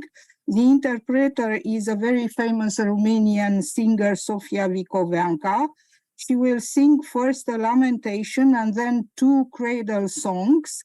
And in our opinion, it is a symbolic choice. We want to suggest the idea of hope for a free and new future for Ukraine and its very courageous people. So for the beginning, I will have my intervention about Romania as a neighbor country of Ukraine, and I will split it in two because I want also to support the idea of national identity. So my second part of intervention will be in Romanian. So I will give you some significant data. We have 6 kilometers of borders between Romania and Ukraine, and also a Romanian minority in Ukraine of 409,000 citizens speakers of Romanian language, meaning 1% of the Ukrainian population. More than 3,500,000 refugees from Ukraine have passed the border in Romania since the beginning of the war, and almost 100,000 remained for a period in Romania. Among them, 48,000 children. Many people, many Ukrainian got jobs in Romania, but it is evident that there is an important obstacle, the linguistic obstacle. And many of them tried to return, to go back to Ukraine. I have to tell that the Ukrainian citizens in Romania have the support and protection, and many children can go to school, but due to the fact that the laws of education do not recognize, I understood in Ukraine, some diplomas from other countries, we organized only classes in Ukrainian for those who were interested.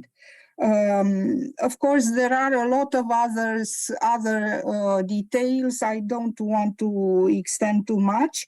I want to tell you some aspects about our historical and cultural relations with the territories, historical territories of Ukraine. Bishop and later on Metropolitan of Kyiv, and he died in Kyiv, and it is buried in Pechersk Lavra.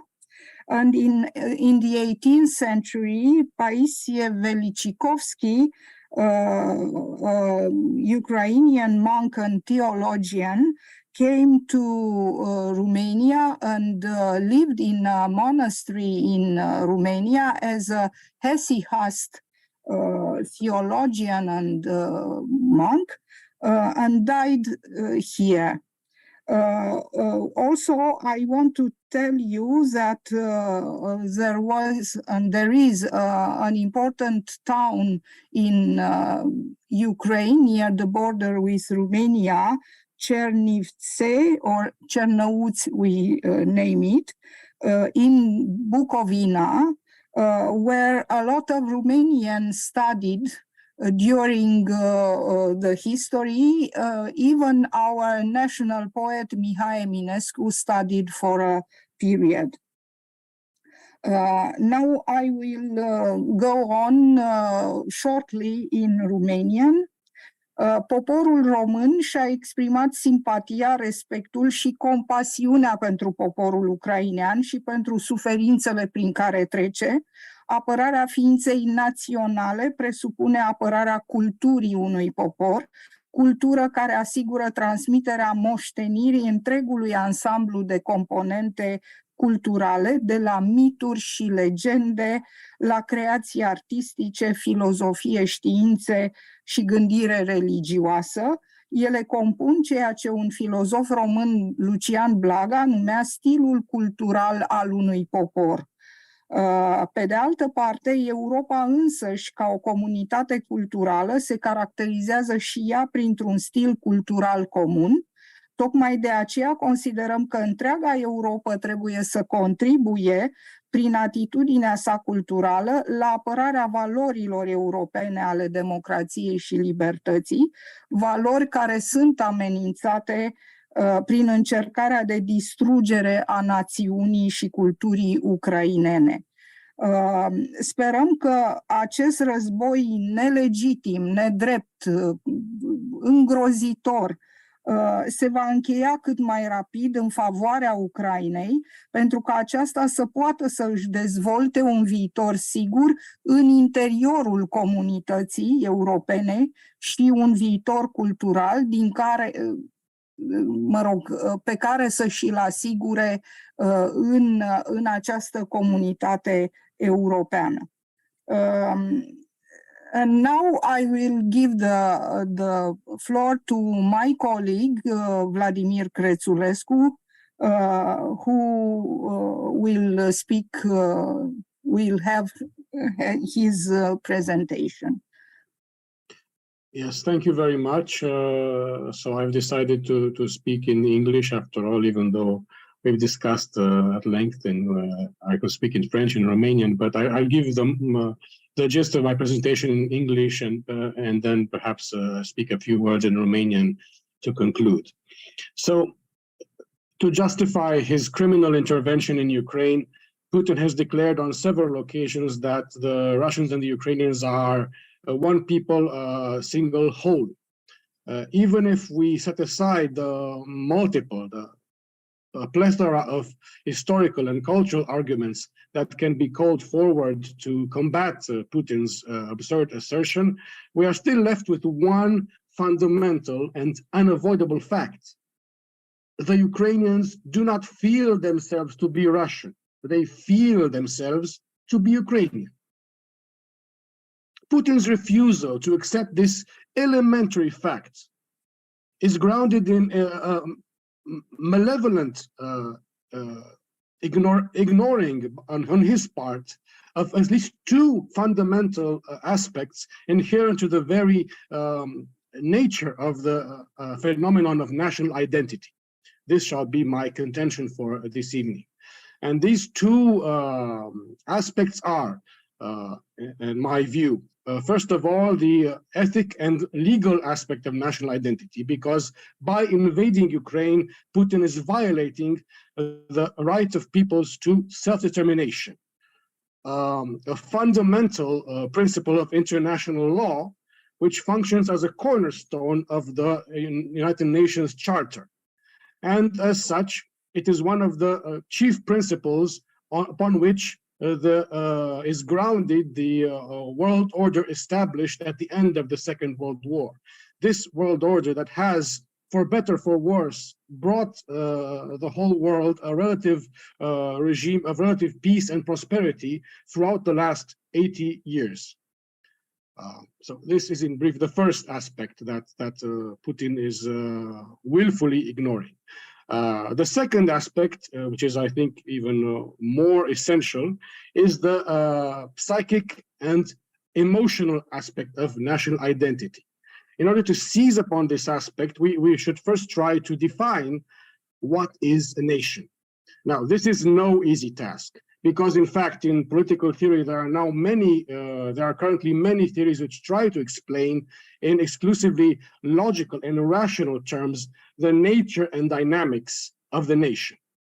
According to some theories, some or other of these theories, the nation has its origins in a relative economic privations, or in the ambitions of some elites, or in rational choice theory, or in the desire of an intellectual group to convert a subordinate low culture into a dominant high culture, or in considerations of the cost versus benefit variety, or in internal colonialism, or of course the Marxist theory in a conspiracy of the bourgeoisie meant to undermine the class consciousness of the proletariat, or even in a somewhat spontaneous and mass response to competition over scarce resources, etc., etc., etc. There are many theories, competing theories today, trying to understand and explain what a nation is and how it functions.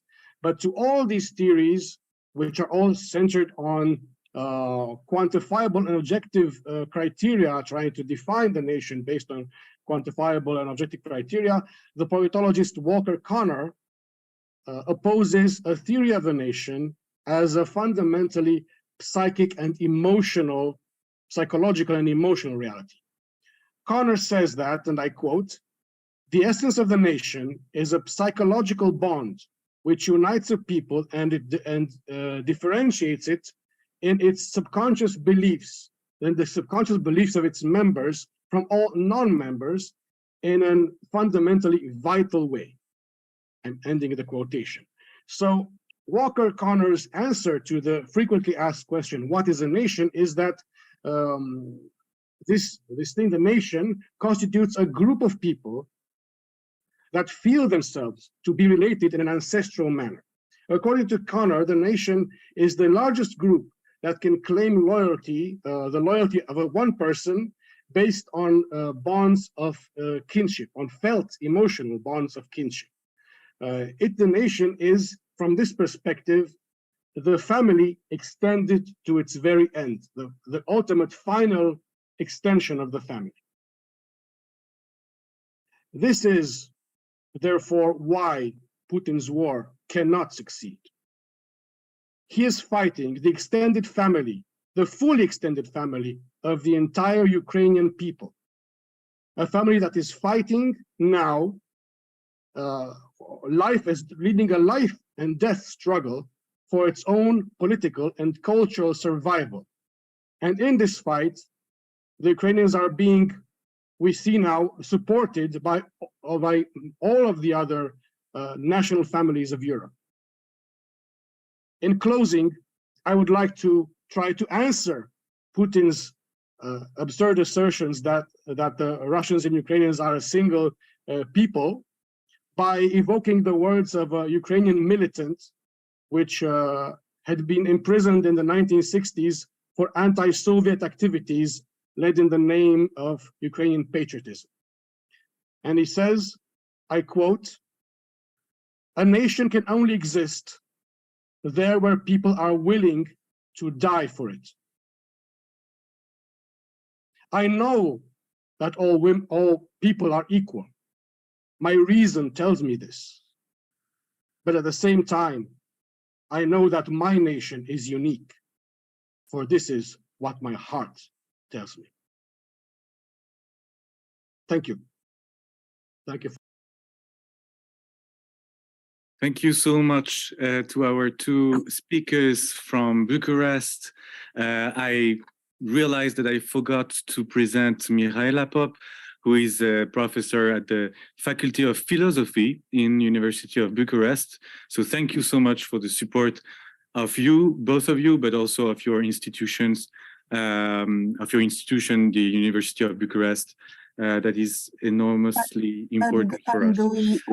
Now we will go to Portugal, little parenthesis to Portugal, with Alex Villas-Boas' intervention. Excuse us just a moment. We had the last component of our presentation, which is a song. Oh, sorry. Yes, it's the song. Yes, Professor Pope.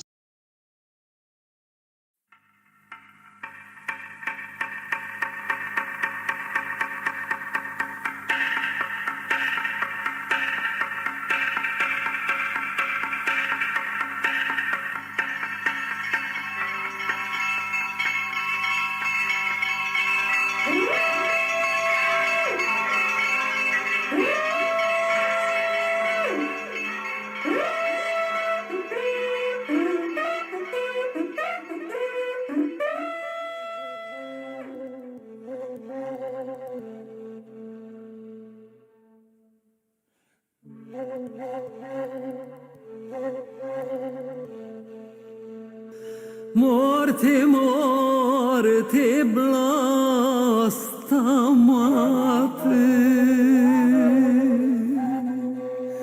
șecați la noi în ogradă,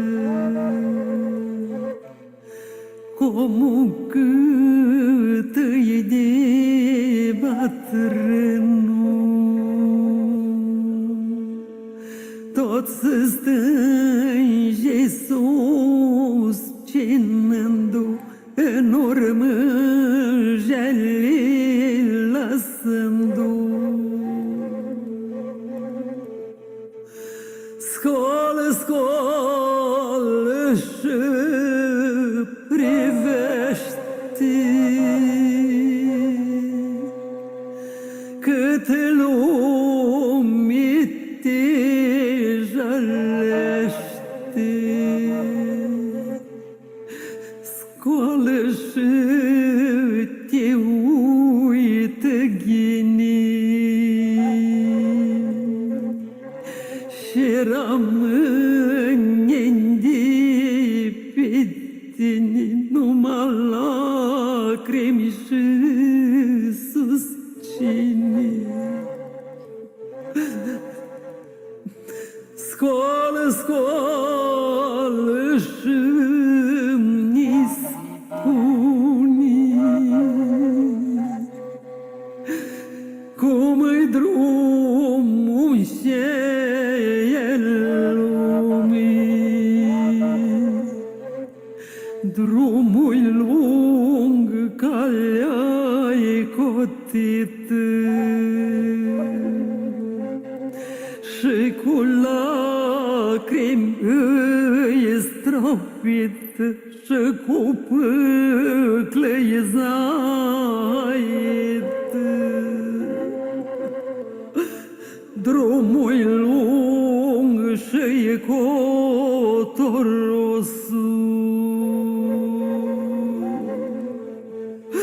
și s-o dus, nu s-o întors-o, că-i drum prapaste osul.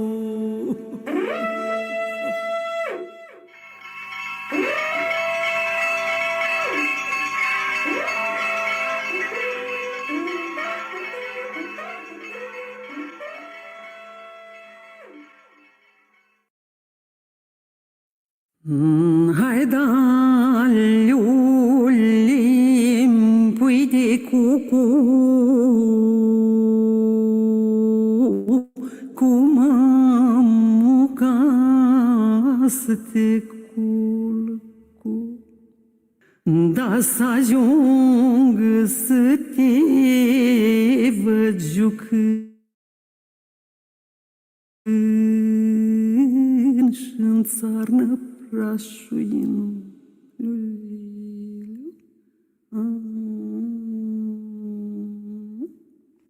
Melc, melc, codobel, scoate coarne burel și te du la baltă și bea apă caldă și te du la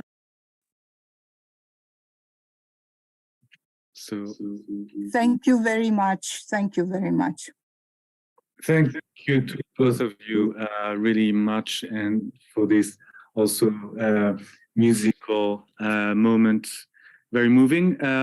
So let's go now to Portugal, as I said before, with the presentation of Alex Vilas Boas, who is a philosopher, principal researcher, and coordinator of the Research Center for Theology and Religious Studies at the Universidade Católica Portuguesa. So, Alex, the floor is yours. Good evening. Thank you for inviting me to this important moment of solidarity and support for Ukrainian people. I live in Portugal, but I'm from Brazil. In the context of research and analysis of the religion phenomenon, it's nothing that how such this initiative converges with manifestation of religious leaders who are positioning themselves against the war, criticizing other religious leaders who try to justify the unjustifiable. What is happening in the war against Ukraine can be seen as a symptom and a call from the reality to think about the resistance in favor of human rights and the rights of the nations to self-determination, dwelling the same common home against this imperialist spirit in disguised by reality. Our solidarity efforts and criticism of this absurd war are ways of resisting the temptation to get used to war. When that happens, we all lose the war. I just want to briefly quote a passage from the text by Pope Francis, written a little over years before the start of the war, and which reveals a context in which the war emerges. To take care for the world in which we live means to care for ourselves. Yet we need to think of ourselves more and more as a single family, dwelling in a common home. Such care does not interest those economic powers that demand quick profits. Often, the voices raised in defense of the environment are silenced or ridiculed, using apparently reasonable arguments that are merely a screen for special interests. This shallow, short-sighted culture that we have created, bereft of a shared vision, is a foreseeable that once certain resources have been depleted, the scene will be set for new wars, albeit under the guise of noble claims.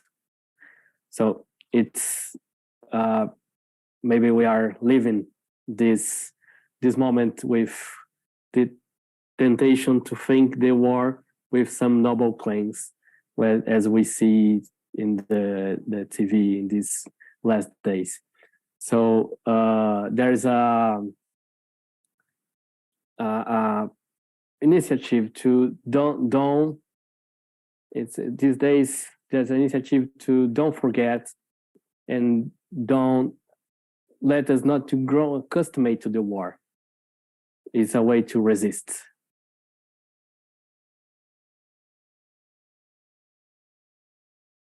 Thank you so much to you, Alex. From Portugal, we'll remain in the south of Europe. We go now to Madrid. I just want to check if Juan Miguel Hernández León is with us. It's recording, sorry. So we will have, actually 3 recorded messages. One from Miguel Hernández León, the architect and president of Círculo de Bellas Artes in Madrid.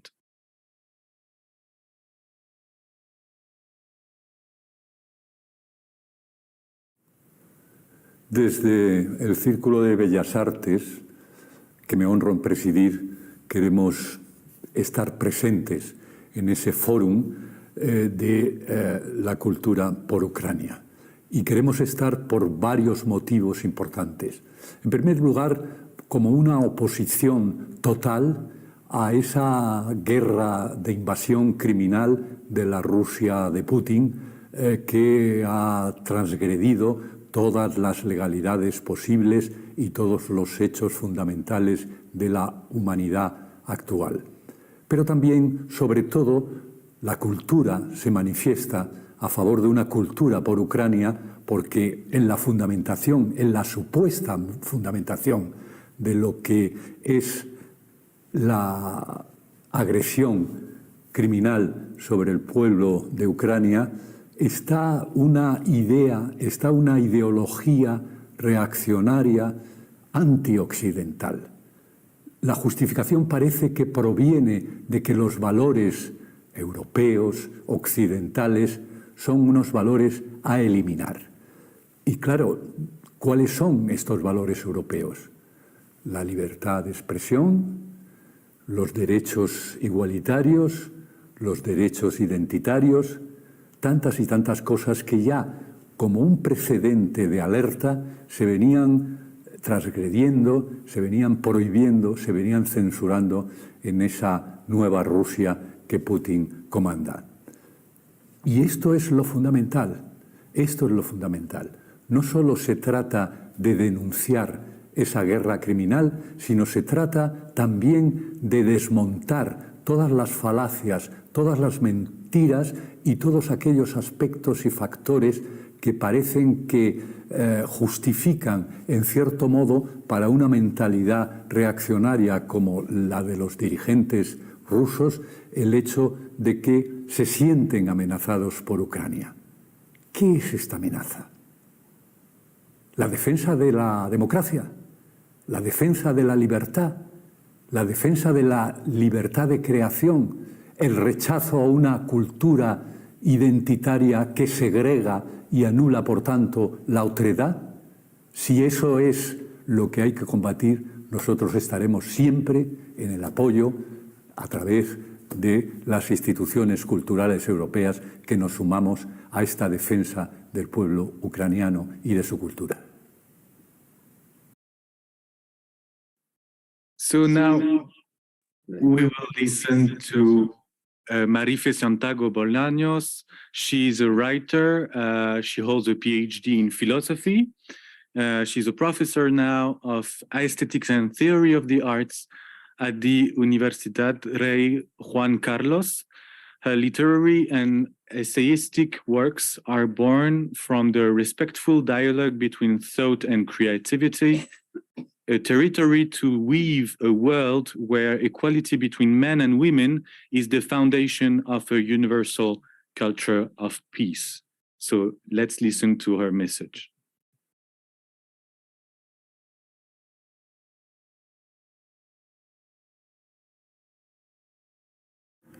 Leo un fragmento de mi novela La canción de Ruth, que nació pidiendo paz y dignidad, es decir, respeto.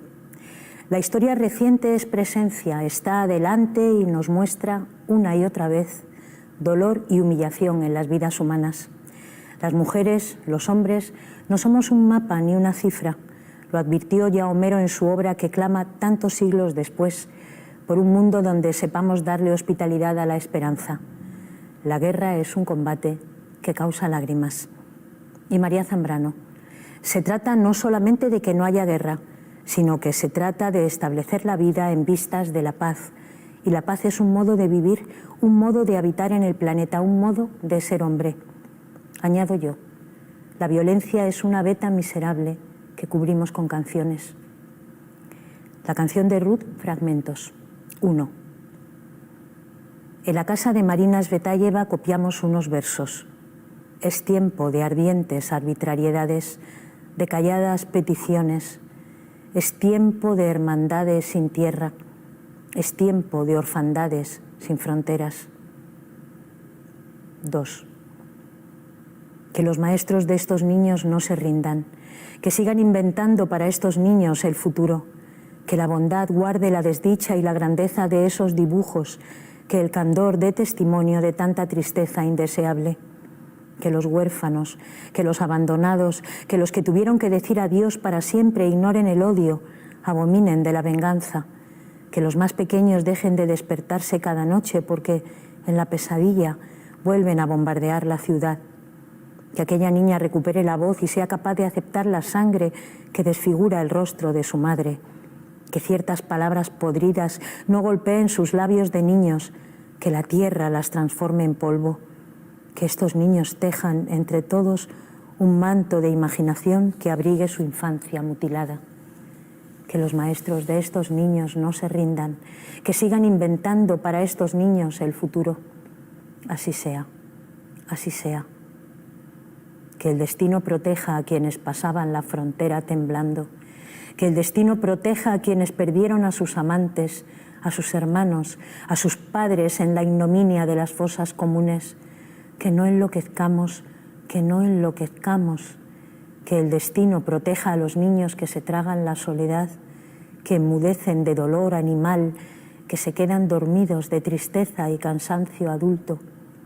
Que el destino proteja a las mujeres que no conocerán el amor porque les destruyeron la grandeza de sentirlo. Que no enloquezcamos, que no enloquezcamos. Así sea, así sea.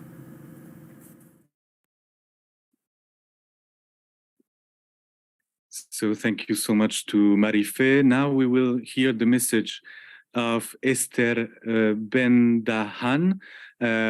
She's one of the few Spanish writers of Moroccan Sephardi descent living in Spain today. She published several novels such as Soñar con España, co-written with Esther Benari in 2002. She's also the novelist of Déjalo ya Volveremos in 2006, as well as her short story Condecoración in 2016. So let's listen to Esther Ben-Dahan's message.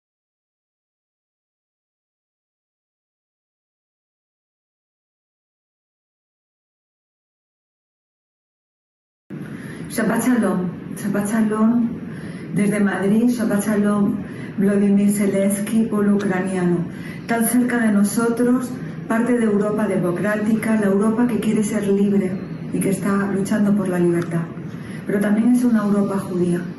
Rafael Lemkin nos legó la formulación de crimen contra la humanidad, del genocidio. Hoy me pregunto si no es también un crimen contra la humanidad iniciar una guerra. Si no lo es, quien invade otro país, quien convierte en víctimas y asesina a pueblos enteros. Sí, iniciar una guerra, invadir otro territorio, es un crimen contra la humanidad. Según Spinoza, y es cierto, para la guerra se necesita uno, para la paz, para construirla dos. Por supuesto, esperemos la paz, pero mientras tanto, ayudemos al pueblo ucraniano. Hay que buscar la paz, acuerdos, pero es necesario la seguridad y el pueblo ucraniano. Es un tríamo de progreso y de unidad. El fascismo y el hombre no pueden existir. Cuando el fascismo vence, el hombre deja de existir. Thank you for this reminding of the great work of Vasily Grossman. Let's go to Brazil right now and listen to Jimmy Sudario Cabral. So you have the floor, Jimmy. The microphone, and you can go. Thank you, Mathieu. Je vais parler en français. Ma solidarité vient du Sud global, du Brésil, qui n'a peut-être pas suffisamment condamné les atrocités de Poutine. On sait qu'une partie du monde et du Sud global aussi, piégé dans un rhétorique géopolitique, est devenu indifférent au massacre du peuple ukrainien. La rhétorique anti-empire, anticoloniale, cherche à placer la Russie de Poutine du même côté que les nations historiquement colonisées du Sud global. Malgré la célébration du discours anticolonial, comme on y voit souvent dans le cynisme de Poutine, la Russie n'a jamais connu des pratiques anticoloniales. Elle prône l'anticolonialisme hors de la Russie. Et c'est ça qui met tout le Sud global et le monde piégés dans une rhétorique. Donc, mon intervention ici répond à la neutralité répugnante qu'on retrouve dans les mondes et aussi dans les pays du Sud. La banalisation de la guerre au nom d'une rhétorique anti-impie et anticoloniale qui peut-être on retrouve partout. Face à la guerre culturelle, je pense qu'une critique anticoloniale de la Russie s'impose. L'invasion russe du territoire ukrainien est une violence coloniale et peut-être il est nécessaire de dissoudre les liens politiques de Poutine avec les Sud global. Mais la guerre culturelle contre la Russie ne peut se faire sans les Russes.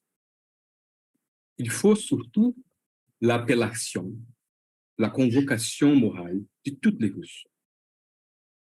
La guerre culturelle contre la Russie de Poutine doit peut-être, je pense, se concentrer sur le passé de la dissidence russe.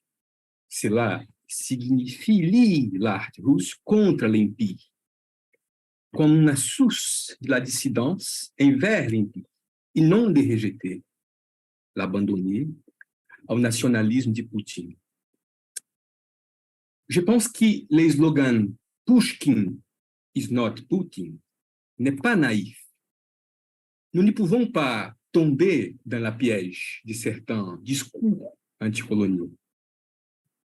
Dans cette guerre culturelle, il faut mettre l'accent sur la place de la Russie dans l'histoire européenne et la place de son art dans sa promotion et dans la promotion de la liberté et des valeurs démocratiques. Je sais que cela peut sembler naïf et même une provocation en face à la tragédie causée par la Russie au peuple ukrainien aujourd'hui. Mais il s'agit de sauver les valeurs spirituelles présentes dans la littérature russe, par exemple. Hadjimura, peut-être, je suis sûr de ça, est pour soi-même un document culturel qui dissout et expose la violence de l'Empire russe. Donc, dans cette guerre culturelle, la lutte contre l'abandon par la Russie des valeurs démocratiques est impérative. Le Sud global, et tout l'Occident aussi, doit être conscient de la tragédie pour le monde de la communauté exclusive de la Russie avec le monde asiatique, comme écrit Levinas en 1960, qui peut-être aujourd'hui est un symptôme de la neutralité face au carnage qu'on retrouve dans l'alliance, par exemple, de la Chine, la Inde et la Russie. Donc, nous devons plus que jamais résister au piège de la rhétorique géopolitique déguisée en lutte anti-impériale. Il faut lutter plus que jamais pour ce qui reste d'opposition dans la Russie de Poutine. Il faut lutter pour son passé, il faut lutter pour son art.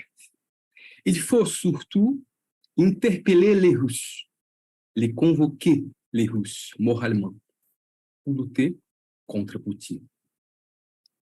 Merci. Merci à vous.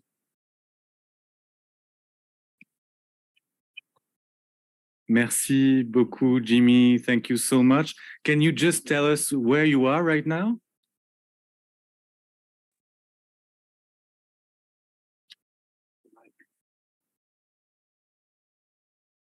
Tu m'écoutes bien? Vous m'écoutez? Je suis à Juiz de Fora. C'est une ville à Minas Gerais, au Brasil. Merci beaucoup. Okay, so now we will come back to Europe and go to Berlin, where we will listen to some music thanks to Elżbieta Sternlicht, who is present next to her piano, I see. She's a world-famous pianist, and she was teaching at the University of Art in Berlin, UDK, Universität der Künste, for 40 years. So maybe you will explain us what you will play. Dear Elżbieta.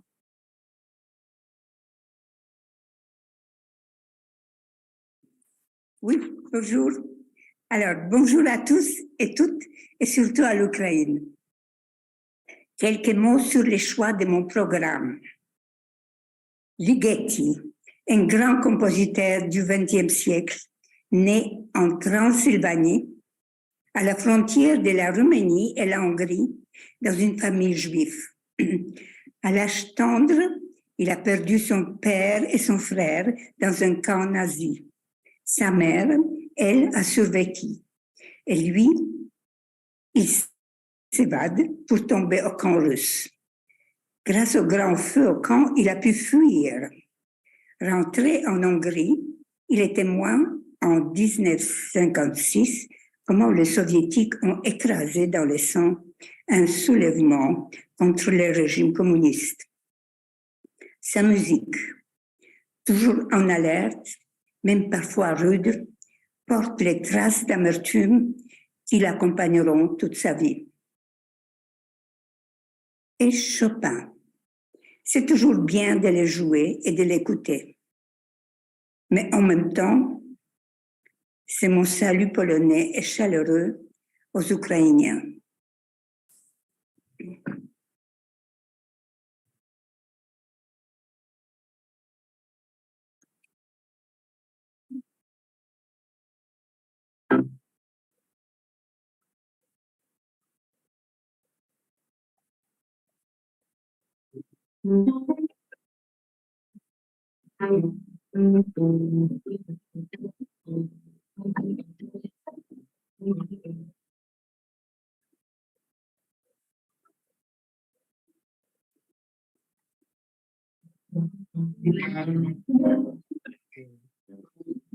Sorry, Elżbieta, can you hear me? Because we cannot hear you actually. Oh, that's really a pity, but I don't know if it's the same at your at home, but we cannot hear. Probably it's too subtle for Zoom to capture all these sounds, and she's probably too far from the piano. So unfortunately, that's really too bad, but we cannot hear what she's playing. So I don't know what. Okay, we will try to contact Elżbieta and to see what we can do. Let's go directly to Camille de Toledo. Camille is at home right now. I don't know if we can reach Camille. So, no. Let's go to Vienna now and to listen to Doron Rabinovici. Is Doron here? Here's Doron. Yes. Hello to everyone. So Doron, please. I will first read my text in English and then in German. The tyrant does not declare the war he unleashes. He forbids the word and does not want to hear it, so he does not need to know anything about the law of war. Unspeakable shall be the horrors he brings upon the defenseless. Concessions only fuel his bloodlust. Nothing remains of the cities he pretends to liberate. Even families of his own people who oppose the campaign are exterminated. Children and the elderly are slaughtered. Babies see the light of day in the form of a firebomb. The tyrant denies mass murder and awards medals to the brigade that perpetrated it. The annihilation of a nation and its history is for becoming a world leader. The enemy is not only the enemy army, it is not only those who supply equipment, whether helmets or tanks, who are targeted. The regime threatens us all with nuclear annihilation. This is tyranny. It is enough not to encourage him to incite his rage. Even if we are far from the gunshot, it is a matter of freedom for all of us. A Europe in peace, beyond his bitterness, cannot exist for the tyrant.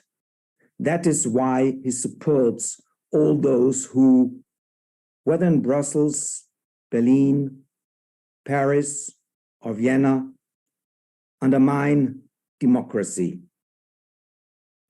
He expects submission, but to his dismay, he unites an entire continent that does not want to live under his rule and does resist.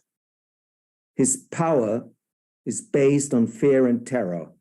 His hatred has always aimed at the art that reflects what happens to the victims. The tyrant knows the power and fears the courage.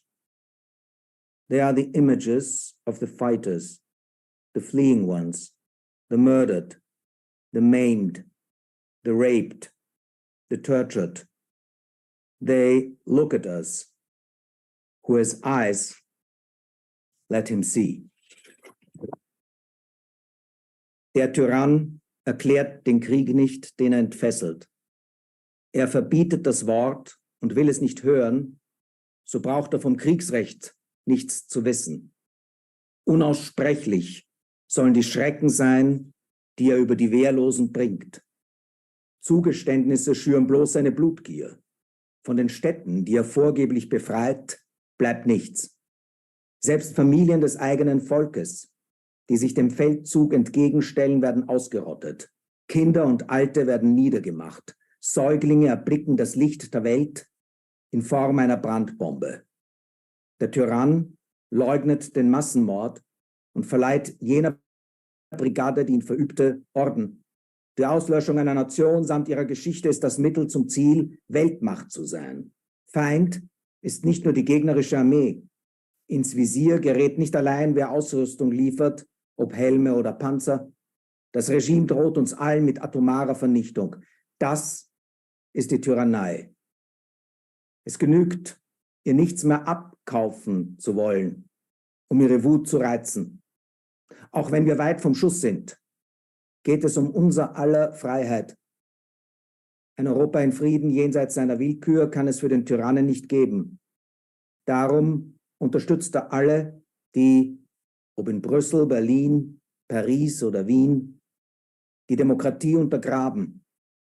Er erwartet Unterwerfung, aber zu seiner Bestürzung eint er eben dadurch einen ganzen Kontinent, der nicht unter seiner Herrschaft leben will und Widerstand leistet. Seine Macht gründet auf Angst und Terror. Sein Hass gilt seit jeher jener Kunst, die widerspiegelt, was den Opfern widerfährt. Der Tyrann weiß um ihre Kraft und fürchtet ihre Courage. Da sind die Bilder von den Kämpfenden, von den Fliehenden, von den Ermordeten, von den Verstümmelten, von den Vergewaltigten, von Gefolterten. Sie schauen uns an. Wer Augen hat, der sehe. Thank you so much, Doron. I forgot to tell that you are an Israeli-Australian writer, historian, and essayist, and you were born in Tel Aviv in 1961, and you currently live since 1964 in Vienna. Let's go back to Berlin and to listen to Camille de Toledo, who is a writer based in Berlin, a French one, who won the France Hessel Prize and the Académie Française Prize for his creation, Thésée, sa vie nouvelle. And he's teaching creative writing in Brussels and Aix Marseille as well. So Camille, you have the floor.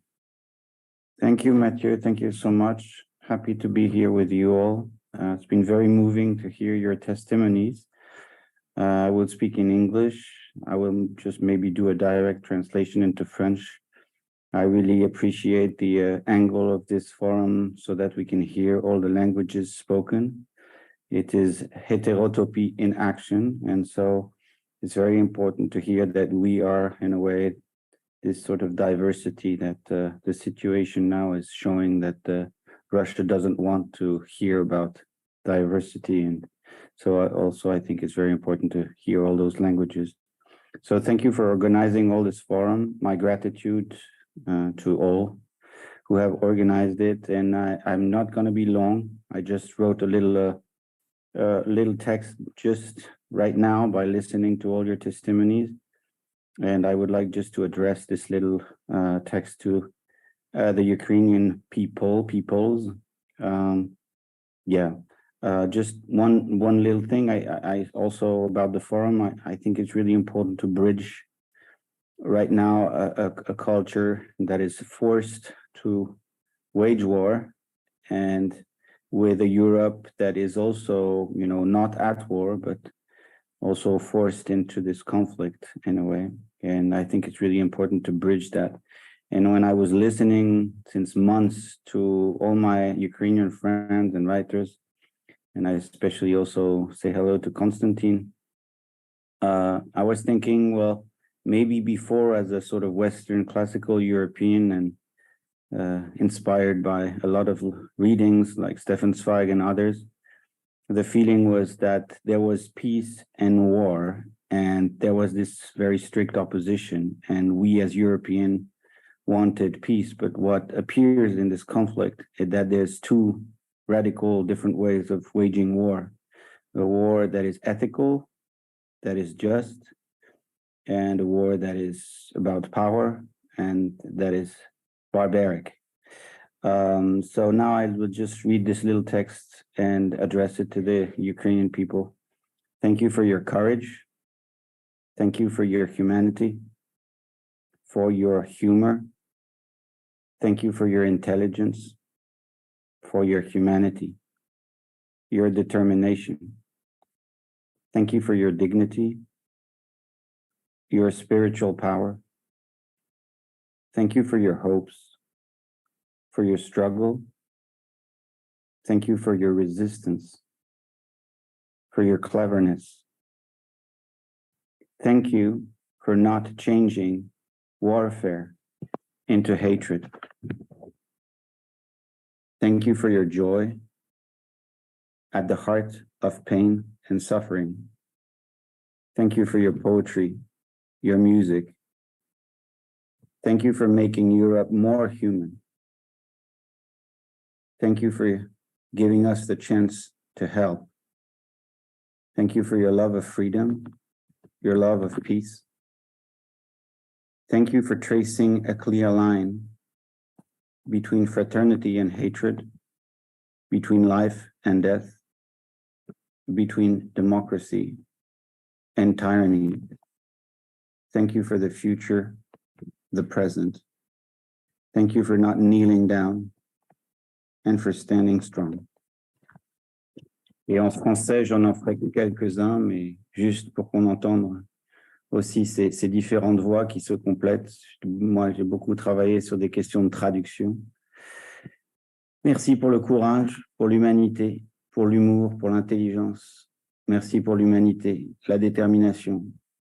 Merci pour la dignité, pour la force d'esprit, pour les espoirs, pour la lutte, pour la résistance. Merci pour la ruse, cleverness. Merci pour ne pas changer l'art de faire la guerre en haine.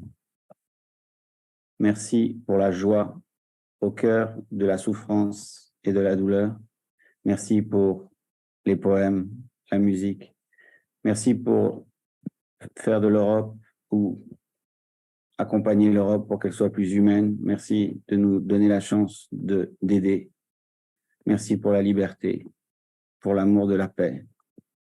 Merci de tracer une ligne claire entre la fraternité et la haine, entre la vie et la mort, entre la démocratie et la tyrannie. Merci pour le futur, pour le présent. Merci de ne pas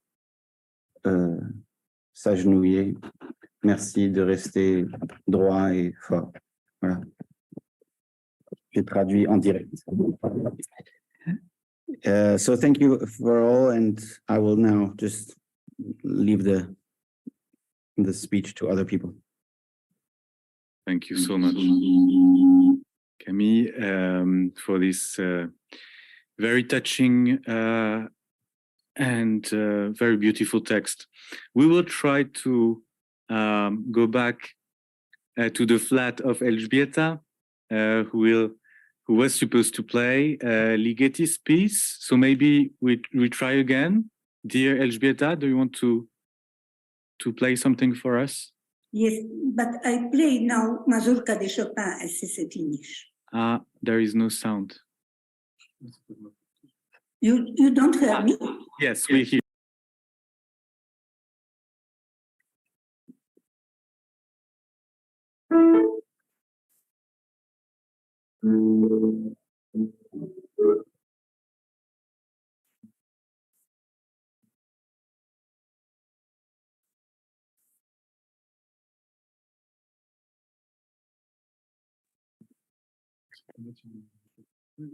No, unfortunately, it won't work.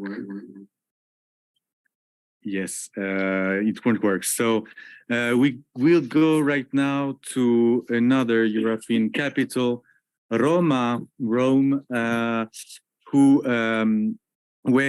we will meet Francesca Manzari at the Italian Unitary Federation of Writers. They are all gathered there with the public, with an audience wide, I've heard. So please, Francesca, I leave you the floor. We will have several speakers. So please, the floor is yours.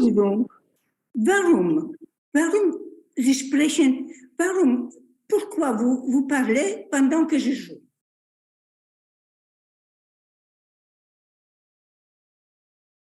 Elżbieta, we have some technical problems. Actually, we cannot hear you. We hear the piano when you play.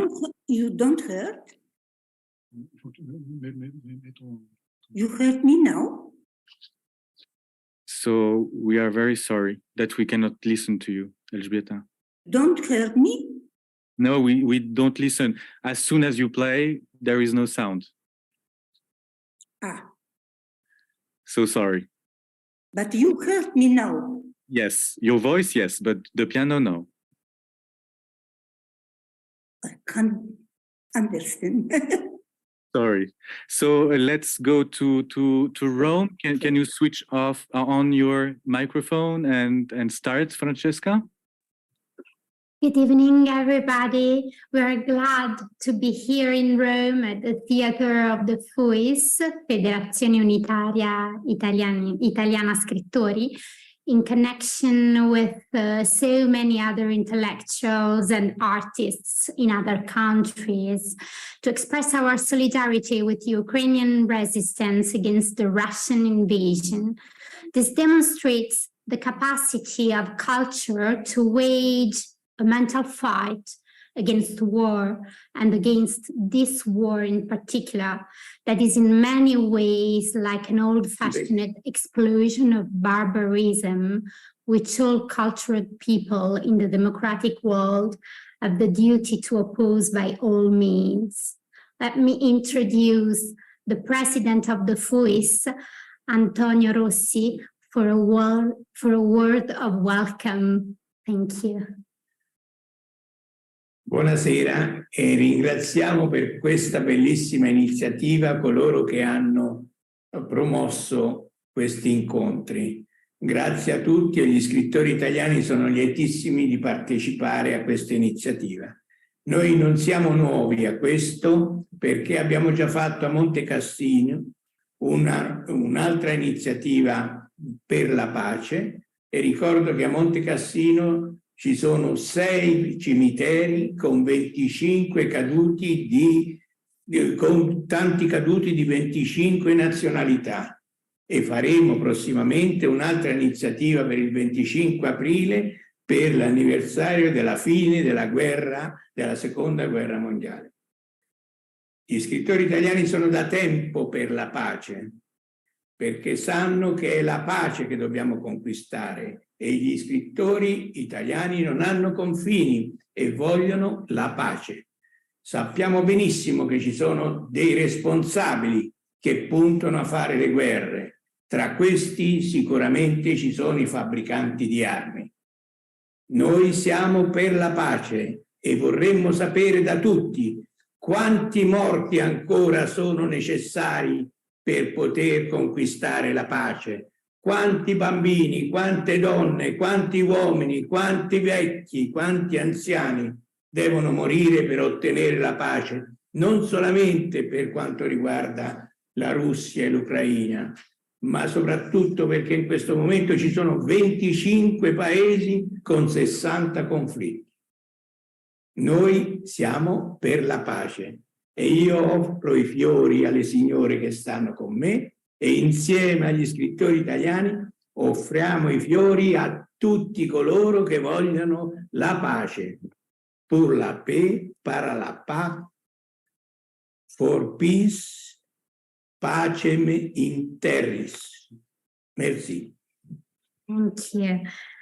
I'm here with an important Italian poet, Lydia Riviello, who has been a precious help for the organization of the event in Rome. Truly, she's one of a kind. We are with a renowned writer and journalist, Francesca Bellino, and Nicolas Martino, political philosopher, is with us from Sardinia. So let me introduce Lydia Riviello, who is one of the most famous Italian women poets. Her poems are translated into many languages. She was born in Rome, she lives in Rome, and she's the author and animator of radio and TV programs, contributing to daily newspapers, journals, and blog. We thank her to be here tonight. Thank you, Lydia. Thank you. Ciao, allora, prima di tutto vorrei leggere una breve poesia di un grande poeta ucraino, scusate il nome, la pronuncia, si chiama Oleg Lisehai, che scrive il canto 555. Finché non è troppo tardi, spacca il ghiaccio con la fronte. Finché non è troppo tardi, spacca il ghiaccio con la fronte. Passagli attraverso, vai. Finché non è troppo tardi. Finché non è troppo tardi, spacca il ghiaccio con la fronte, che il meraviglioso mondo di nuovo si incontri con te. La carpa è proprio il contrario, affanna negli abissi, si tuffa qua e là. La carpa è lì. La carpa è lì.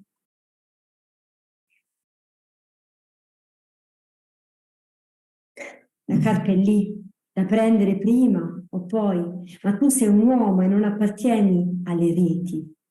Le carpe sono un'altra cosa, interi secoli in frotte.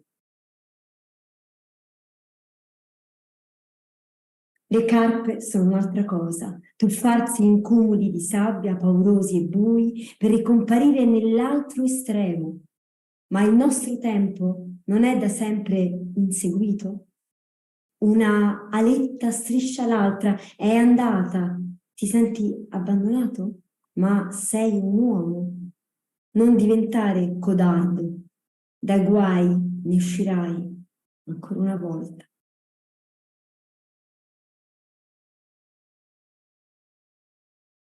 Ecco, era questa la poesia con cui volevo aprire questo breve intervento. La poesia, sì, io sono un'autrice di poesia e ritengo che la poesia sia la lingua di confine e che va oltre ogni confine. È una lingua, quella della poesia,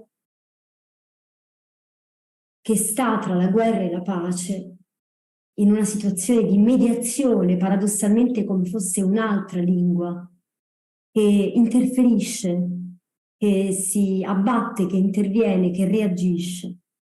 Sosta sul margine, entra nelle feritoie, nei bunker, nei labili lembi dei territori di confine. Sono lingue, la poesia è una lingua, è un suono però anche, e di questo si nutre, di quello che avverrà, di quello che sta accadendo, è una lingua in presa diretta, come un frammento di un mondo, di più mondi, che cerca di ricomporre proprio nello sconfinamento. È la prova dell'asportazione lucida all'unità, alla concordia, seppure nelle conflittualità, nelle aggressioni, di cui a volte è anche generatrice quando è stata poesia di regime, e lo sappiamo. Ma è una critica in atto, agente, agitata, in superficie, calma nell'immersione, ma feroce quando si tratta di intervenire. Pace non cerco, guerra non sopporto. Questo è l'incipit di una poesia di Dino Campano. Tranquillo solo vo per il mondo in sogno. Agogno i porti, le vele. Quando l'anima mia, ma in questo caso dovremmo dire l'anima e il corpo dell'aggredito, il corpo della vittima, quando l'anima e la guerra del corpo aggredito si libererà, fremente, finalmente presente e non assente dalla storia. La poesia è lingua di utopie realizzate, questo tengo a dire, di antagonismo, di rivolte, di reazione. Più che mai adesso è lingua che interpreta, appunto come dicevo prima, che interferisce a riportare la democrazia del nuovo mondo, dove ha dominato troppo la dittatura di un vecchio mondo, obsoleto. Chiudo, ancora no in realtà, con dei versi, con degli aforismi, un aforisma di un poeta, Vito Riviello, che nel 1995 già provocava il pensiero e il senso, con un aforisma che dice, non so quanto l'ironia italiana, ma ironia amara, quando guerra si avanza, l'ONU va in vacanza, ad Honolulu. Ecco, questa provocazione al pensiero, al senso che storna il non senso.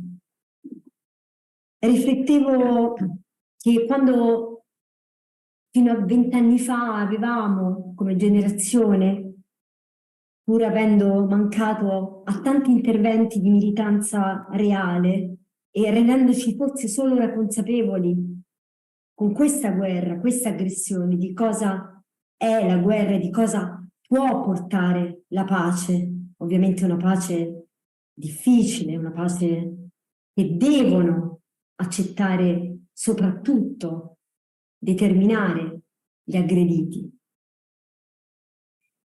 Riflettevo quanto collettivamente fino a 20 anni fa, attraverso diversi festival internazionali di poesia, che attraverso proprio la poesia connettevano dei mondi, delle lingue, insieme, dei dialetti, senza fare nessun tipo di distinzione. Uno di questi, il più famoso, è stato Roma Poesia, un festival che è durato 20 anni, dal 97 al 2007 a Roma, internazionale, e che aveva l'aspirazione e attuava qualcosa di straordinario.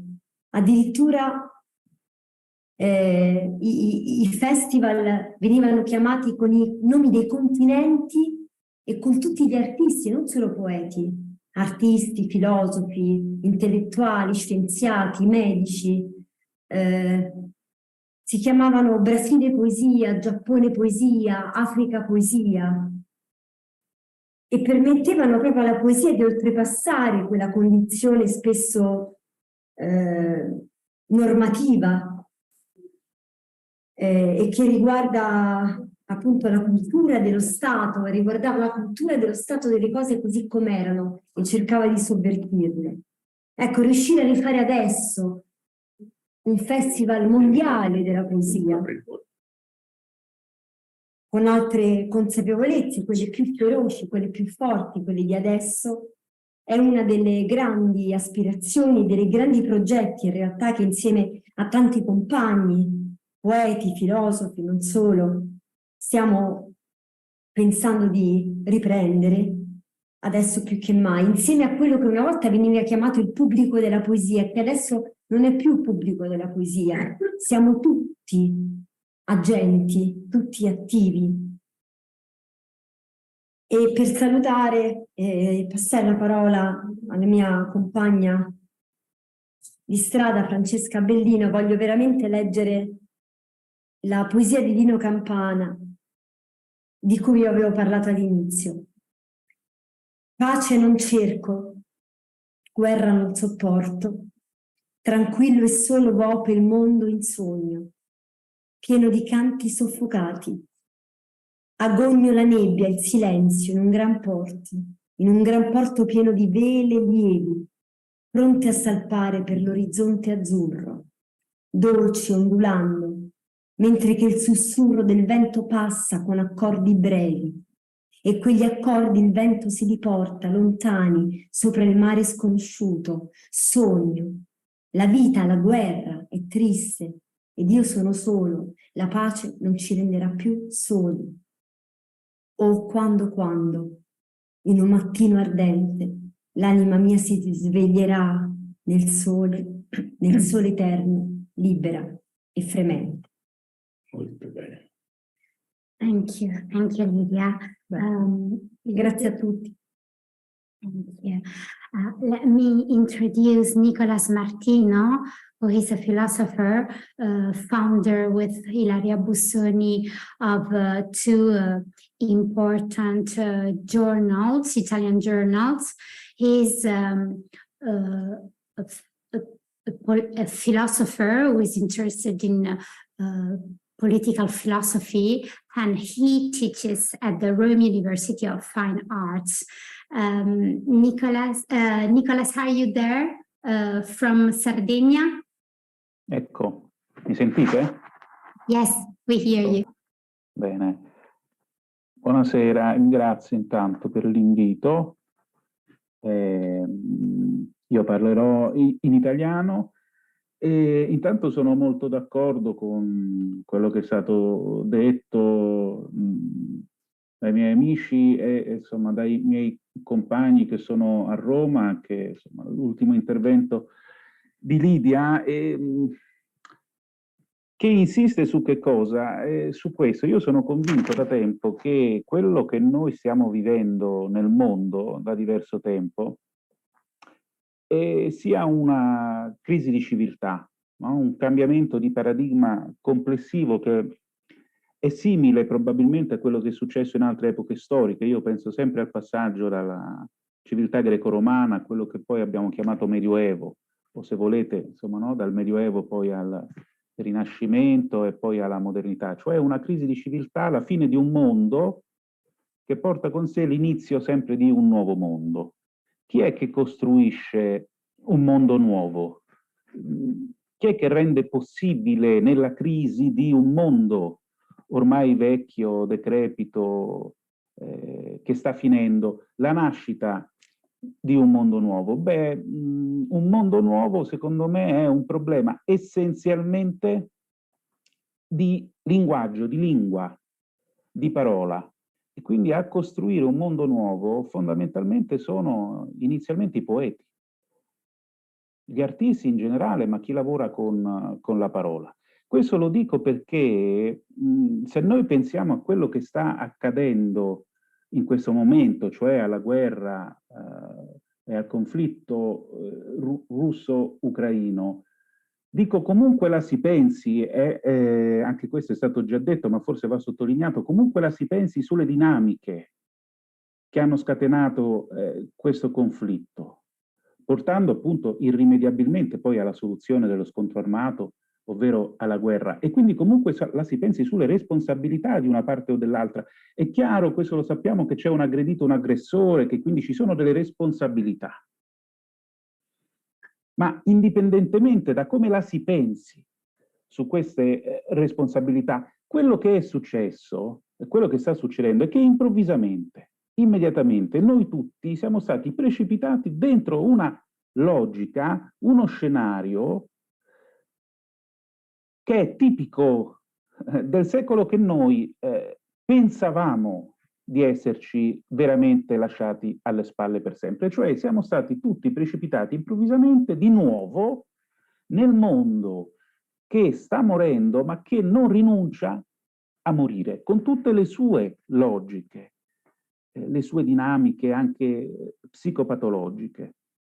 Noi pensavamo e ne eravamo convinti, per esempio, che 2 guerre mondiali con milioni di morti, e ricordiamoci anche che la seconda guerra mondiale si è conclusa soltanto con un evento tragico e apocalittico, lo sganciamento delle bombe atomiche su Hiroshima e Nagasaki nel 1945. E poi ancora la guerra fredda, no? La mia generazione è una generazione nata e cresciuta dentro la guerra fredda e la logica della guerra fredda, che si è conclusa soltanto con la caduta del muro di Berlino nel 1989. Beh, noi pensavamo che tutto questo, appunto, fosse stato di insegnamento e che quindi mai più si sarebbe ricorso alle guerre per risolvere le tensioni internazionali, ma appunto ci avrebbero pensato il diritto internazionale, la diplomazia, insomma, no? a trovare la via di uscita, di volta in volta, la via di uscita il più possibile pacifica. Invece no. Improvvisamente noi ci siamo trovati ad assistere a un conflitto che ci ha precipitati nel XX secolo, dentro la sua logica nevrotica, distruttiva, con tutto il corollario delle prese di posizione, la necessità di schierarsi da una parte o dall'altra. Appunto, da che parte stai? Stai con loro o stai con quegli altri? Chi ha ragione, chi ha torto, cioè chi sono i buoni, chi sono i cattivi? Se ci pensiamo bene, quella a cui assistiamo è una guerra scatenata da una logica molto precisa, che è la logica dello Stato-nazione, la logica dello Stato nazionale, e quindi la necessità di difendere i confini dello Stato-nazione. Anche questa, appunto, è una logica che noi pensavamo che fosse stata superata grazie alla costruzione, nella poesia di Vito Riviello che leggeva prima Lidia. Ecco, c'è esattamente quello che io provo a dire adesso. Cioè noi pensavamo che questa logica dello Stato nazionale fosse stata superata grazie alla costruzione di organismi politici sovranazionali, che evidentemente non funzionano o non riescono a fare il loro lavoro. Pensiamo all'Europa. Dov'è l'Europa? Dove sta in tutto questo? Che ruolo ha l'Europa? L'Europa degli scrittori, dei poeti, degli artisti, dove sta? E davvero su questo dovremmo riflettere per capire che cosa fare. Cioè davvero ancora oggi non ci sono strade alternative rispetto allo scatenamento di un conflitto che rischia ancora una volta di trascinarci tutti in un baratro. Ci siamo già dentro, ma il baratro non ha mai fine, appunto, no? Non si smette mai di cadere ancora più dentro il baratro nel quale stiamo cadendo. Cioè davvero la nostra civiltà non riesce ancora a fare la guerra alla guerra. Se davvero fosse così, cioè se davvero noi siamo in una condizione in cui non riusciamo in nessun modo a fare guerra alla guerra, beh allora forse hanno ragione quelli, e non sono pochi da un po' di tempo, quelli che indicano l'estinzione di questa nostra civiltà come una tappa non troppo improbabile o troppo lontana. Forse appunto l'estinzione di questa civiltà è molto più vicina di quello che pensiamo. Ora, il problema appunto è che, come diceva un grande antropologo italiano che si chiama Ernesto Di Martino, che probabilmente non soltanto un antropologo, ma uno dei pensatori più importanti che abbiamo avuto in Italia nel XX secolo, quando un mondo finisce, appunto, quando una civiltà finisce, bisogna, no, ne nasce sempre un'altra. Ne nasce sempre un'altra. Ecco, ma la situazione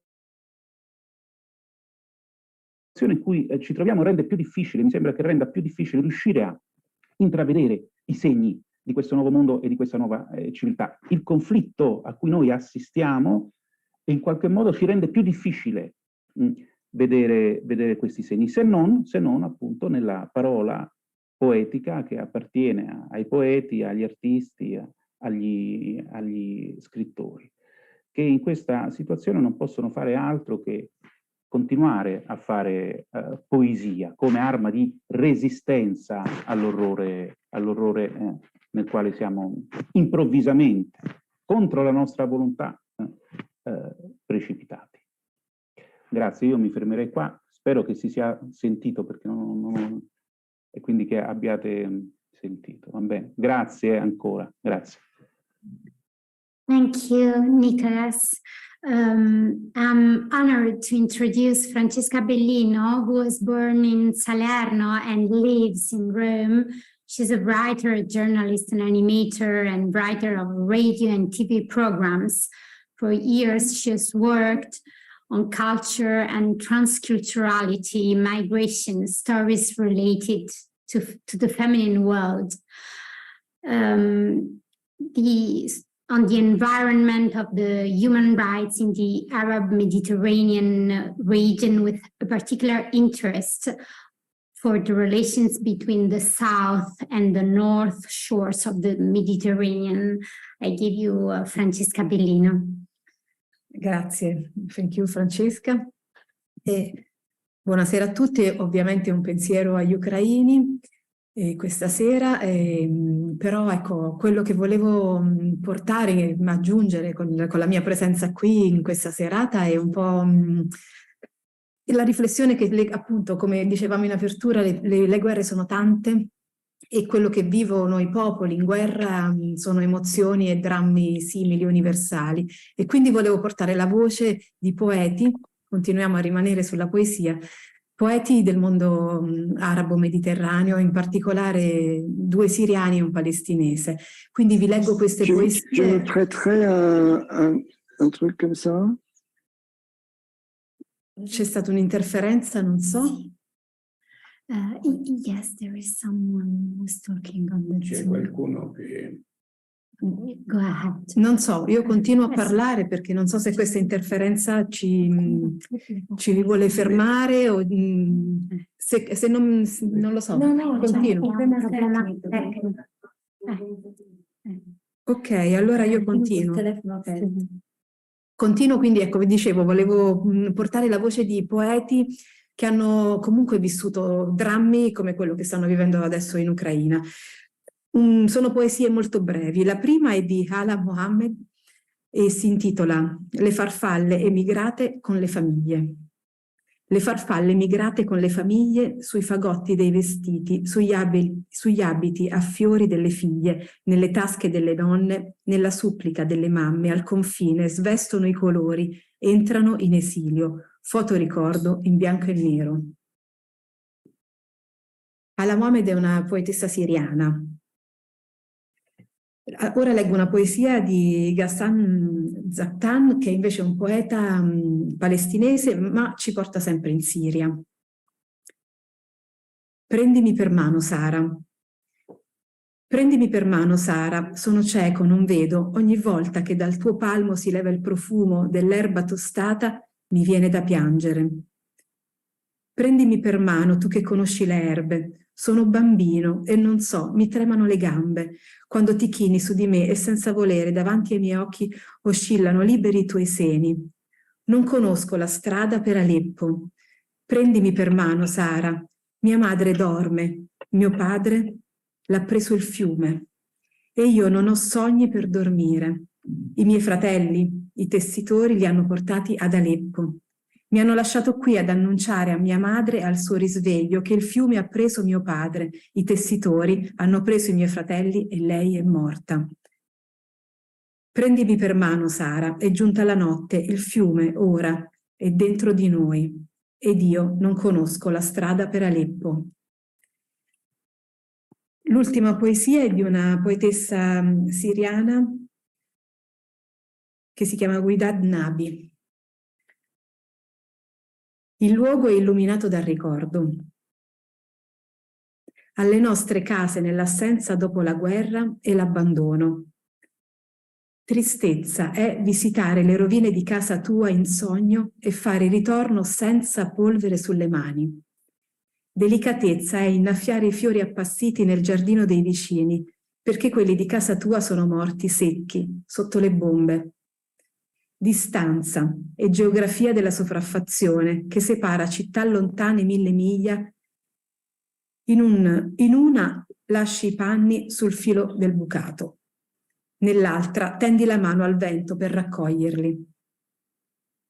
Alla mano sospesa sul campanello della vecchia casa, chi può dire le case non sono di chi le ha lasciate? Widad Nabi. E con questo io vi saluto, vi ringrazio e la parola chiave di questa serata è ovviamente pace. Thank you, Francesca. Matthew, the floor is yours. Thank you so much for our Italian team. It was very, very inspiring and very beautiful poetic text that you read. We will right now go to Finland for one shot, let's say. We will listen to the recorded message of Sofia Oksanen, who is a Finnish novelist and playwright, very committed against Stalinism, and she was translated into more than 40 languages and had numerous awards. So let's listen to Sofia Oksanen's message.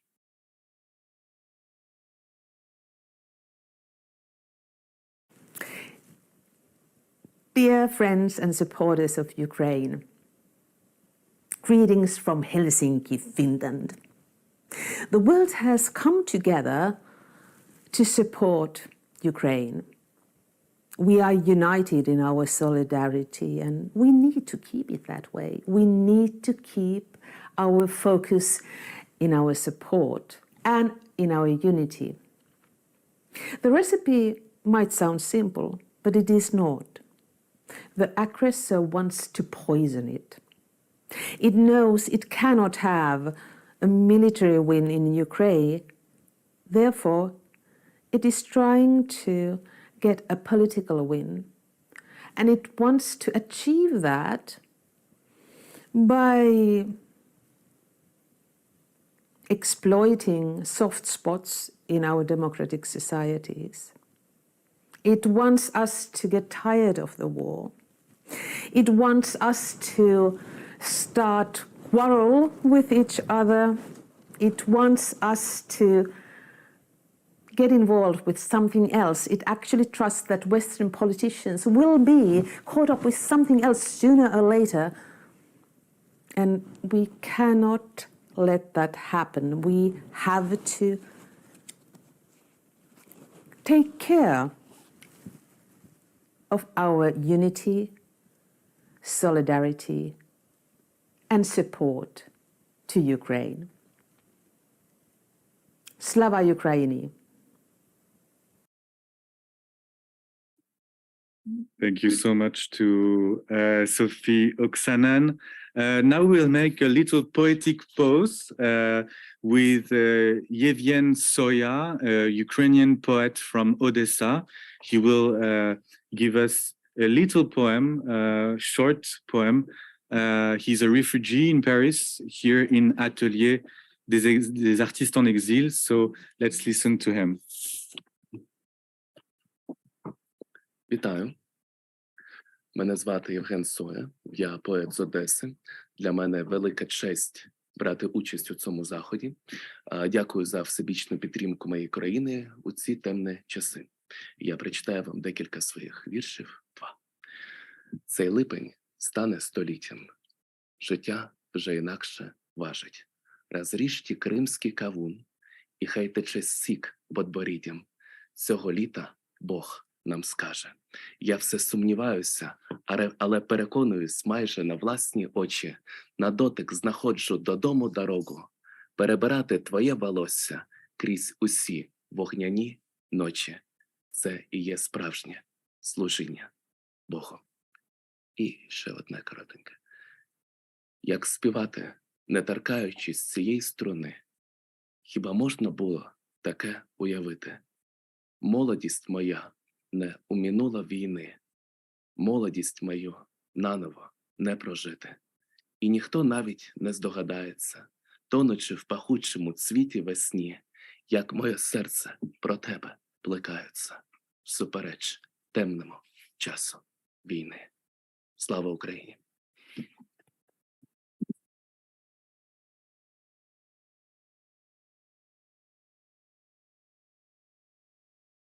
Thank you so much, Yevgen.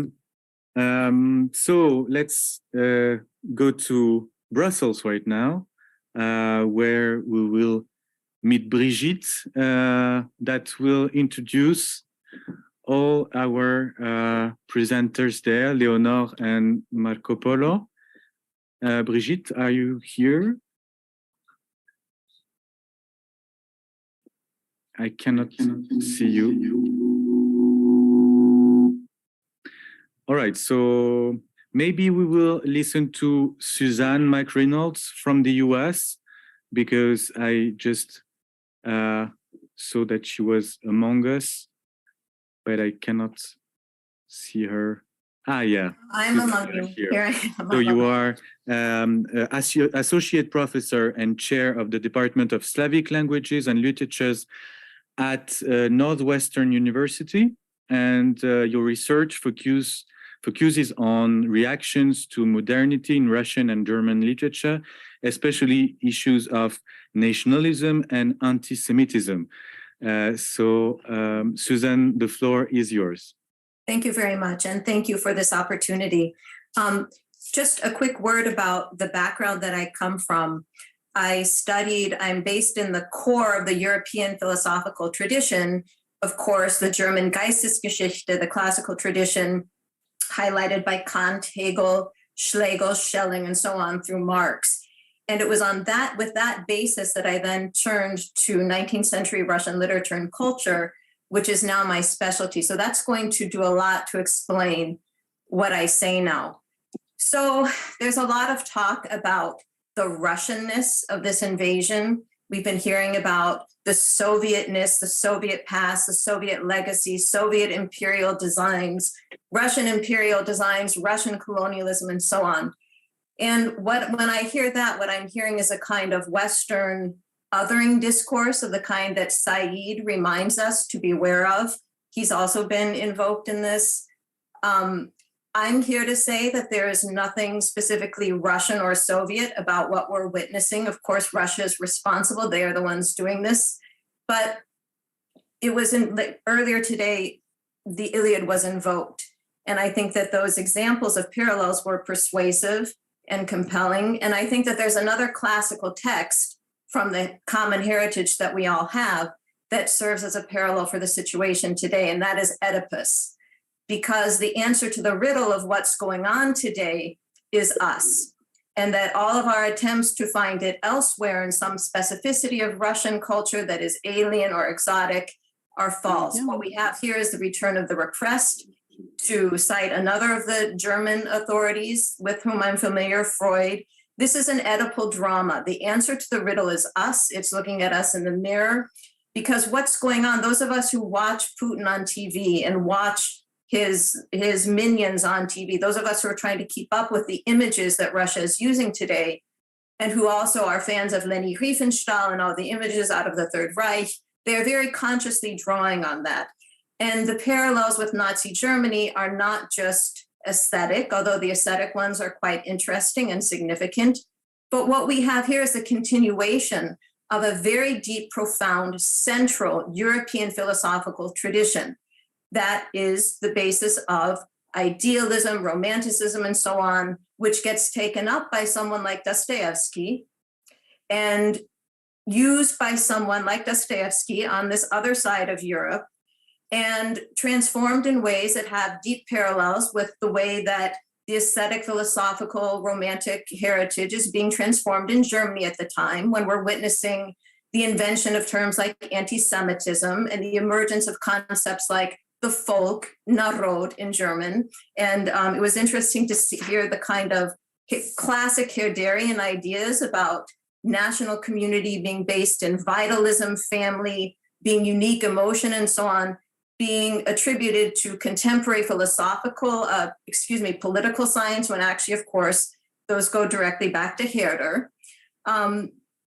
So the parallels, again, what we are witnessing, the ideological basis for Putin's war against Ukraine is a deep kind of transformation of our European philosophical heritage that happens in the 19th century, primarily in Russia and Germany, on the basis of this German philosophical tradition that we are all heirs of. And it then goes literally from Russia to Germany.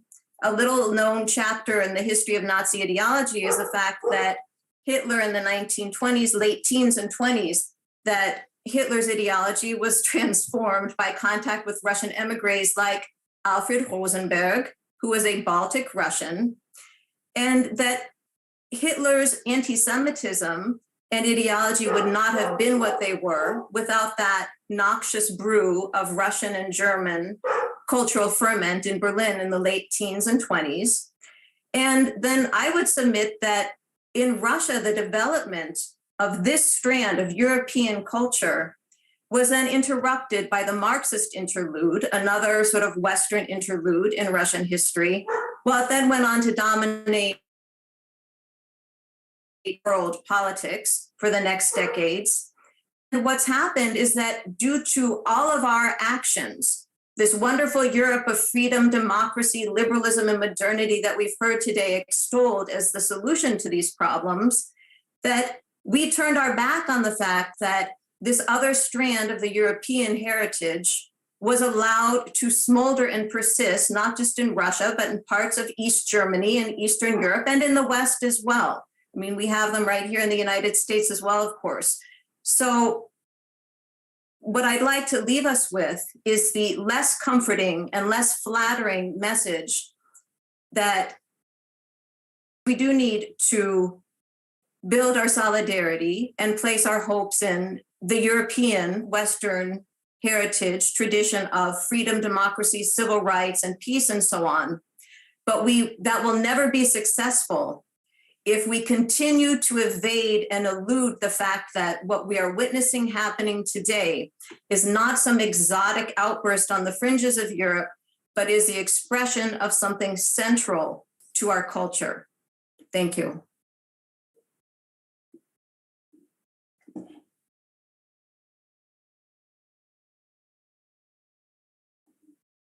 Okay, thank you so much, Suzanne.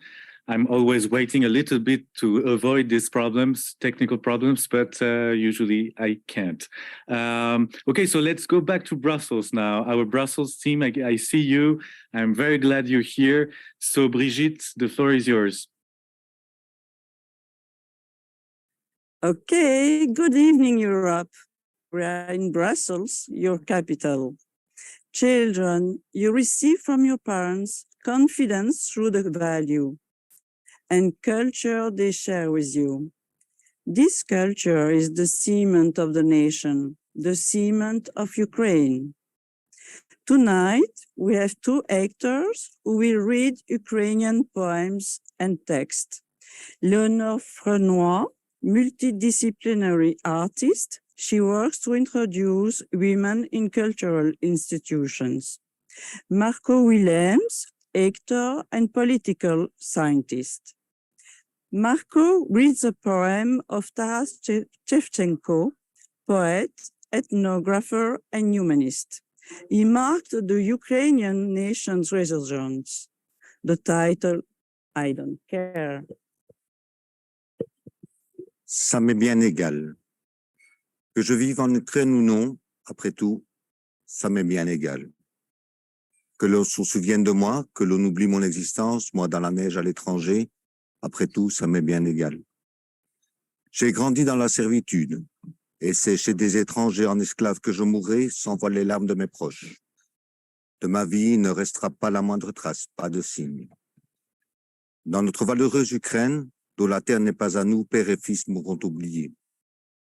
Le père ne dira pas à son fils, « Prie mon fils, prie Dieu pour l'Ukraine. » On l'avait tourmenté jadis, martyrisé jusqu'à la mort. Ça m'est bien égal si son fils fait ou ne fait pas ses prières. Mais cela ne m'est pas égal que par des hommes faux, méchants, notre Ukraine soit endormie et qu'après l'avoir dépouillée, il la réveille par le feu. Non, cela ne m'est pas égal. Thank you. And Leonor reads a poem of Olia Kobylianska, poet, feminist, influenced by George Sand and Nietzsche. The title, The Confidence. Confiance. La confiance est un petit enfant, avec des yeux naïfs, innocents. Ayant rassemblé ses pensées et ses sentiments au creux des genoux, il court vers qui l'appelle. L'enfant ne contrôle rien. Riant et pleurant ouvertement, il ne connaît rien de mieux. C'est son état naturel, toute sa beauté et sa valeur. L'enfant attend. De grands yeux confiants, ne soupçonnant jamais le chagrin, regarde confiant qui appelle. L'enfant attend impatiemment. Attendant, il ne sait quoi. Peut-être une certaine chance en quelque sorte, ou quelque chose d'autre. Quelque chose d'aussi beau, splendide et pur que son âme, débordant de véritables perles. Mais non. La puissante main de la déception s'élève au-dessus de la tête innocente de l'enfant. Et telle une lourde pierre tombe sur la tête de l'enfant qui ne connaît rien d'autre monde que sa droiture et sa vérité et confiance en ses possibilités rayonnantes. Thank you. And Marco again with an abstract of the novel of the Grey Bees, written by Sergei Kurkov, a contemporary novelist. The narration takes place somewhere in the Donbass after 2014. Les abeilles grises. Il le regardait et songeait que s'ils n'étaient pas restés les deux seuls habitants du village, jamais il ne lui aurait adressé de nouveau la parole. Ils auraient vécu assis, parallèlement, chacun dans sa rue et chacun sa vie. Et jamais, jusqu'à leur mort, il n'aurait eu d'autres conversations s'il n'y avait eu la guerre. Quelque part dans le Donbass, Pashka est pro-russe, Sergueïch pro-ukrainien. Après une dispute arrosée chez Pashka. Alors, que vas-tu faire, Bogona Sergueïch, qui, s'étant réveillé en pleine nuit, comprit qu'il ne se rendormirait pas. Il sut à quoi il allait occuper sa nuit. Tout le pays, après tout, s'occupait de cela, mais pas la nuit. Lui, si. Les conditions ici étaient différentes, c'était la guerre. Le jour, impossible. Comment-il à les observer à travers des jumelles, un périscope ou une lunette de vitour? Ses yeux s'accoutumèrent vite à l'obscurité. Il se dirigea vers le début de la rue, tout à l'autre bout, d'où naguère on ne voyait même pas l'église. Il aperçut une autre plaque rue Lénine, en lettres blanches au fond bleu. Il l'arracha et la fourra dans son sac à dos. Il regagna sa cour et sortit des plaques qu'il posa sur la neige, l'une en dessous de l'autre. Il partit d'un grand rire rauque, mais aussitôt se couvrit la bouche de la main. Zut, songea-t-il, je n'ai fait que la moitié du boulot. Il s'enfuit dans la rue de Pashka. Là, il arracha 6 plaques rue Shevchenko. Lénine, en ex-Union soviétique, tout le monde le connaissait, alors que Shevchenko n'était célèbre qu'ici. Allons, c'est bon, se dit-il en agitant la main comme pour chasser ses pensées de sa tête. Les poètes sont des gens inoffensifs, pas comme les politiciens. Désormais, je vivrai rue Shevchenko. Il cloua les plaques de l'une et de l'autre rue. La rue de Pashka finissait bêtement, à l'image de l'histoire de l'Union soviétique. À l'extrémité de l'ex-rue Shevchenko s'élevait l'étable à moitié en ruine de l'ancien kolkhoz. Thank you. As you can see,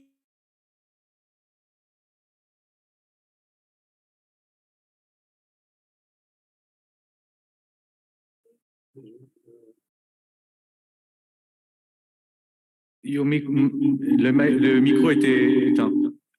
À la fin, on n'a pas entendu la fin. Peut-être, Brigitte, tu peux nous redire ce que tu as dit à la fin? en allumant ton micro. Voilà. Est-ce que tu peux nous redire ce que tu as dit à la fin? Okay, but you can see with the ceiling, with the colors of Ukraine, that in Brussels we stand definitely with Ukraine. Slavia Ukraini. Good night. Bye. Thank you so much to this very beautiful team from Brussels, and you, Brigitte, because you coordinated all this, and I said Brigitte, but I should say Brigitte Mambrive, of course. So thank you so much to Leonor and Marco Polo as well for your readings, very inspiring. So we tend to arrive to our last panel, the Parisian one, here in Paris. So we will start this last panel with a video by Ariane Mouchkine, who is the very well-known French stage director that you probably heard about. She founded the Parisian avant-garde stage ensemble Théâtre du Soleil in 1964. She holds a chair of artistic creation at Collège de France. She also have an honorary degree in performing arts from the University of Rome, and she's also honorary Doctor of Letters from Oxford University, awarded in June 2008. So let's listen to Ariane Mouchkine.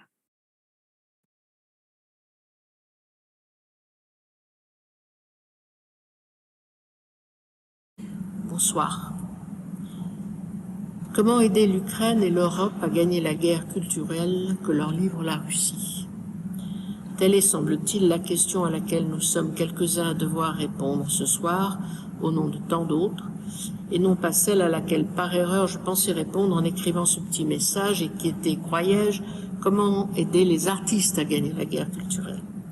Tant mieux, car je suis toujours un peu gênée quand il s'agit pour des artistes de manifester leur solidarité envers les artistes, et seulement envers les artistes, comme si nous revendiquions un régime spécial de la fraternité. Et puis cette solidarité artistique, comment l'exprimer, tandis que les soldats ukrainiens, musiciens ou pas, sont saignés par milliers sur les champs de bataille, tandis que les femmes ukrainiennes, danseuses ou pas, se voient violer ou ravir leurs enfants, que des citoyens, metteurs en scène ou pas, et leurs familles, choristes ou pas, continuent de brûler dans les étages d'immeubles, sciemment frappés par les bombes de cette bande de crapules scélérates et mafieuses qui martyrisent l'Ukraine et qui, dans la foulée, et pour des générations à venir, condamnent la Russie à la honte et désigne son peuple à la haine des pays démocratiques, ou au moins informés, c'est-à-dire à la moitié du monde. Comment donc, nous, artistes et intellectuels français, pouvons-nous mieux aider l'Ukraine et l'Europe à gagner cette guerre culturelle qu'en tentant, avant tout, de dénoncer chez nous, et donc par résonance ailleurs, les mensonges délirants ou les délires mensongers sur lesquels les dirigeants russes fondent la justification inique de leurs agressions successives. Aider l'Ukraine et l'Europe, c'est d'abord, et sans aucune indulgence ou tolérance corporatiste, s'opposer à ceux qui, parmi nous, jeunes artistes ou vieux intellectuels, certains très vieux même, qui du haut de leurs 100 années de vie, et donc de sagesse supposément accumulée, répandent un déluge de grossières contre-vérités historiques, véhiculées contre toute raison par des idéologies désastreuses, idéologies ou églises, pourtant si violemment discréditées depuis si longtemps par tant de souffrances, de sang versé, de bagnes, de morts, de tortures, de hurlements étouffés depuis des siècles. L'anti-américanisme pavlovien ne peut plus nous conduire à nier, ou pire encore, à justifier la barbarie qui tente obstinément de spolier puis d'effacer un peuple et sa mémoire. Même indéniable, même impardonnable, nos propres ignominies colonialistes passées ne valent pas absolution des horreurs ethnico-impérialistes russes présentes. Cela va sans dire pour beaucoup, mais visiblement pas pour tous. Voilà pourquoi je pense que notre aide à l'Ukraine passe d'abord et avant tout par une farouche résistance à tous ceux qui nous expliquent que la raison et l'amour de la paix devraient nous conseiller d'abréger les souffrances de la victime en cessant de nous opposer militairement aux efforts monstrueux que fait son bourreau pour la déchiqueter. Pour gagner cette guerre culturelle que nous livre la Russie, il faut d'abord gagner la guerre, tout court, que cela nous plaise ou non.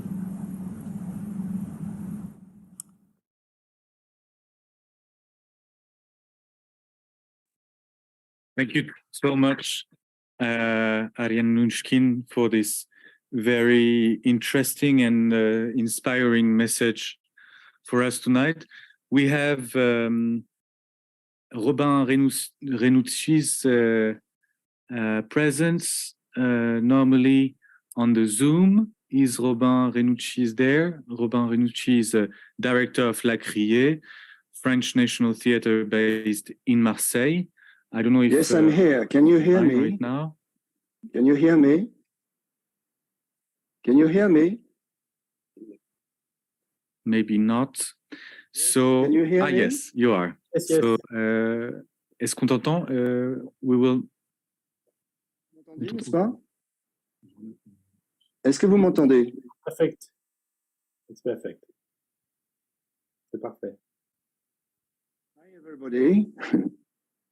Bonsoir à toutes et à tous, et bien sûr un grand bonsoir ému, très fraternel à tous nos amis d'Ukraine. Avant tout, je tiens à saluer le courage et la mobilisation intacte de la société civile ukrainienne.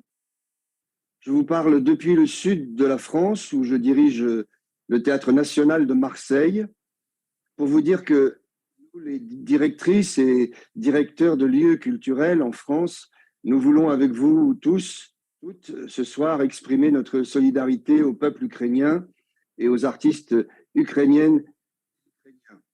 Nous savons qu'il est difficile parfois d'être dans cette sensation d'impuissance dans laquelle nous sommes, souvent de dégoût aussi, mais bien sûr avant tout de révolte. C'est pourquoi, devant le danger et les risques encourus par des artistes toujours contraints de fuir la guerre, tout autant que de civils, nous sommes mobilisés pour continuer à les accueillir en France afin qu'ils puissent continuer leur activité et ainsi préserver la libre expression de la culture ukrainienne, celle d'un peuple et au-delà, celle de nos démocraties que Vladimir Poutine menace.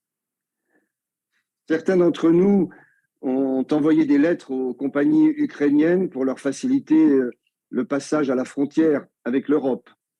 Nous nous engageons, les artistes sont contraints à prendre la route de l'exil, à être à leur côté quand ils arrivent en France. Dès les premières frappes de l'armée russe contre l'Ukraine, certains d'entre nous n'ont jamais cessé d'être en contact avec les artistes de Kiev. Par exemple, la metteuse en scène Julie Berelegovitch a décidé de passer à l'action en lançant un appel qui a été relayé par 70 structures culturelles et qui a tout de suite trouvé un écho chez tous nos collègues des théâtres nationaux et bien d'autres. Dans la mesure du possible, l'Europe doit absolument continuer d'accueillir les Ukrainiens en général et les artistes en particulier. En cette triste journée de commémoration, au moment où l'Ukraine redoute une nouvelle offensive russe, nous ne pouvons que saluer l'Assemblée générale de l'ONU qui s'est prononcée hier pour réclamer le retrait immédiat des troupes russes et pour réaffirmer son attachement à l'intégrité territoriale de l'Ukraine. Nous comprenons bien dans nos pays occidentaux qu'une victoire de la Russie serait non seulement une tragédie pour les Ukrainiennes et les Ukrainiens, mais qu'elle signerait aussi notre propre défaite en matière de démocratie. La terrible guerre qu'a voulu Vladimir Poutine est de toute évidence une guerre contre la culture en général, contre la fraternité et la liberté des peuples, contre la capacité d'esprit critique de chacune et de chacun sur laquelle est fondée notre culture européenne.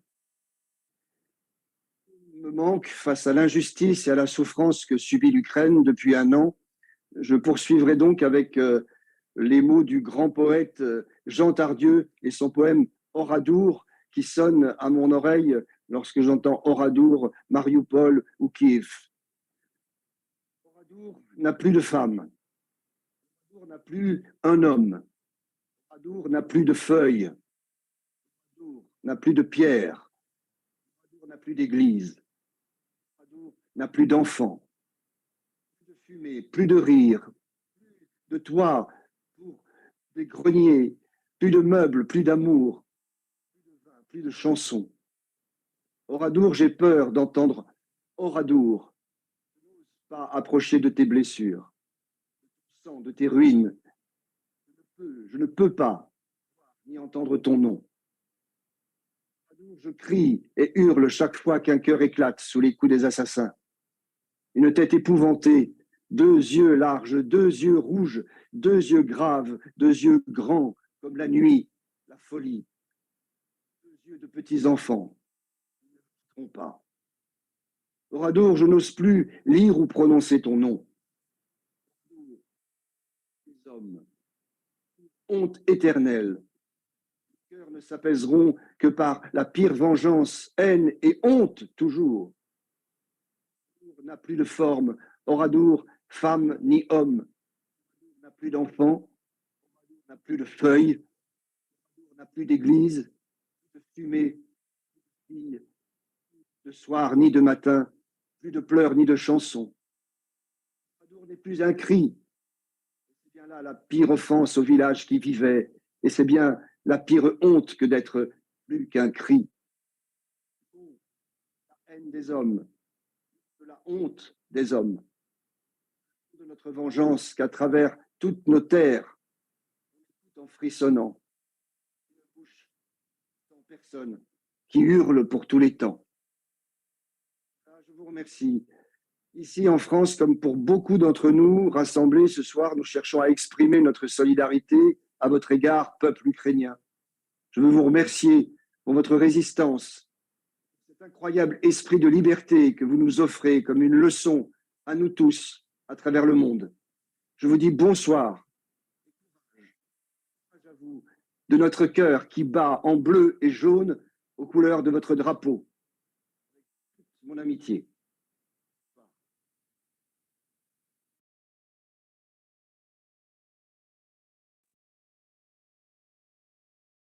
Merci infiniment, Robin Renucci, pour votre message très, très émouvant. Alors, on va terminer cette soirée, longue soirée, j'espère que vous êtes encore un peu en forme, avec deux artistes ukrainiens, une femme et un homme. Alors d'abord, sorry, I speak French, I don't realize it, I'm probably a little bit tired, but we will finish this evening with 2 Ukrainian artists. One conductor, she's a woman core conductor. She has now a women core at her responsibility, and she created music chain for Ukraine during the war. Her name is Alisa Lidvak. So Alisa, I leave you the floor, and we will listen to two pieces, I think. So let us. I leave you explain us. Bonsoir à tous. Добрий вечір. Мене звати Аліса Литвак. Я художній керівник аматорського жіночого хору Music Chain у Парижі.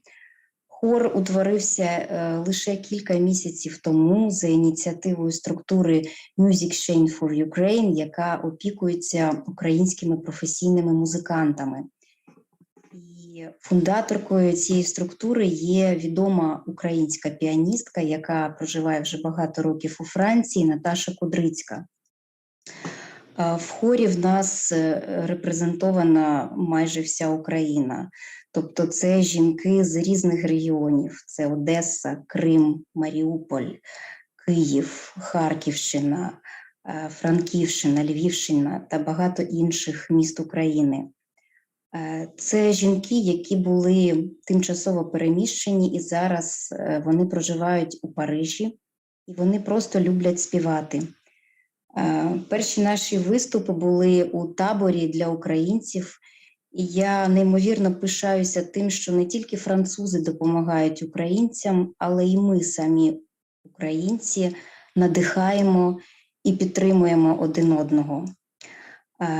Також наші виступи були вже в таких престижних залах, як Саль Гаво у Парижі та консерваторія Булонь-Біянкур, де ми виступили зі студентським оркестром. І кожен з наших виступів, майбутніх і минулих, вони спрямовані на підтримку України. Кожен виступ має на меті нагадати, що Україна незалежна, самостійна держава зі своєю історією, зі своєю традицією, зі своєю культурою. І хорове мистецтво покликано об'єднувати наші серця і наші душі. І я сподіваюся, що голоси цих жінок будуть почуті. Я переконалася, що Європа, як ніколи, до цього приймає українську культуру з інтересом і з захопленням. Впевнена, що після нашої перемоги українське хорове мистецтво посяде достойне місце в світовій та європейській культурі, місце, на яке воно по праву заслуговує. А зараз я вас запрошую до перегляду і дякую за увагу. So we will now listen to two pieces of your women chorus. So Emmanuel, can you play the songs?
Okay, thank you so much for this piece. Maybe do we listen to the second one? Yes, okay.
Thank you so much. It's a pleasure to see this beautiful music played by this woman orchestra and chorus.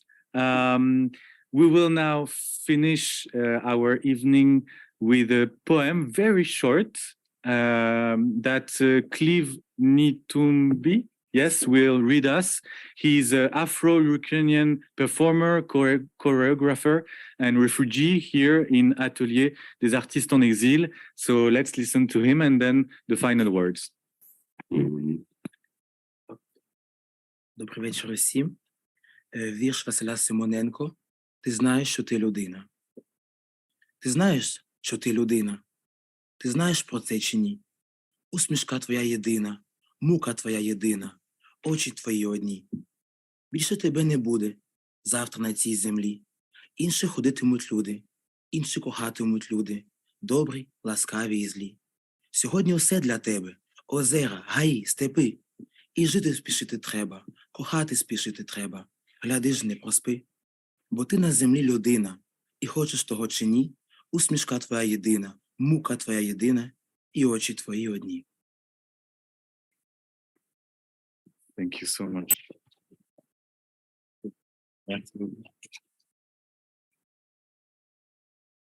So thank you for every presenters, speakers of this event.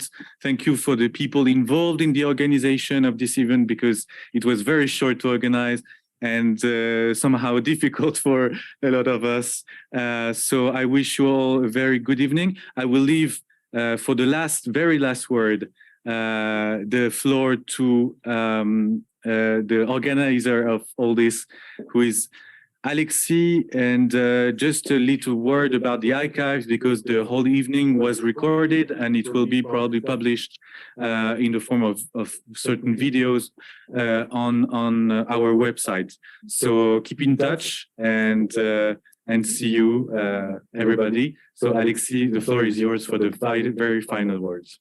Many thanks to all the institutions which help us to organize this event, and thanks to all the participants. Thank you to you, Mathieu, for animating this long event. Yes, it was long, but the war is long, much longer than we thought, and we have to be aware that it could still be longer. So our fight, our resistance has to be long as well. This event tonight was the first step towards the creation of a permanent forum, Europe, Ukraine, Culture and Resistance, with many institutions all along Europe all through Europe, many individuals as well, artists and other than artists, fighting together toward the victory of Ukraine, with European culture standing by Ukraine towards its goal, victory.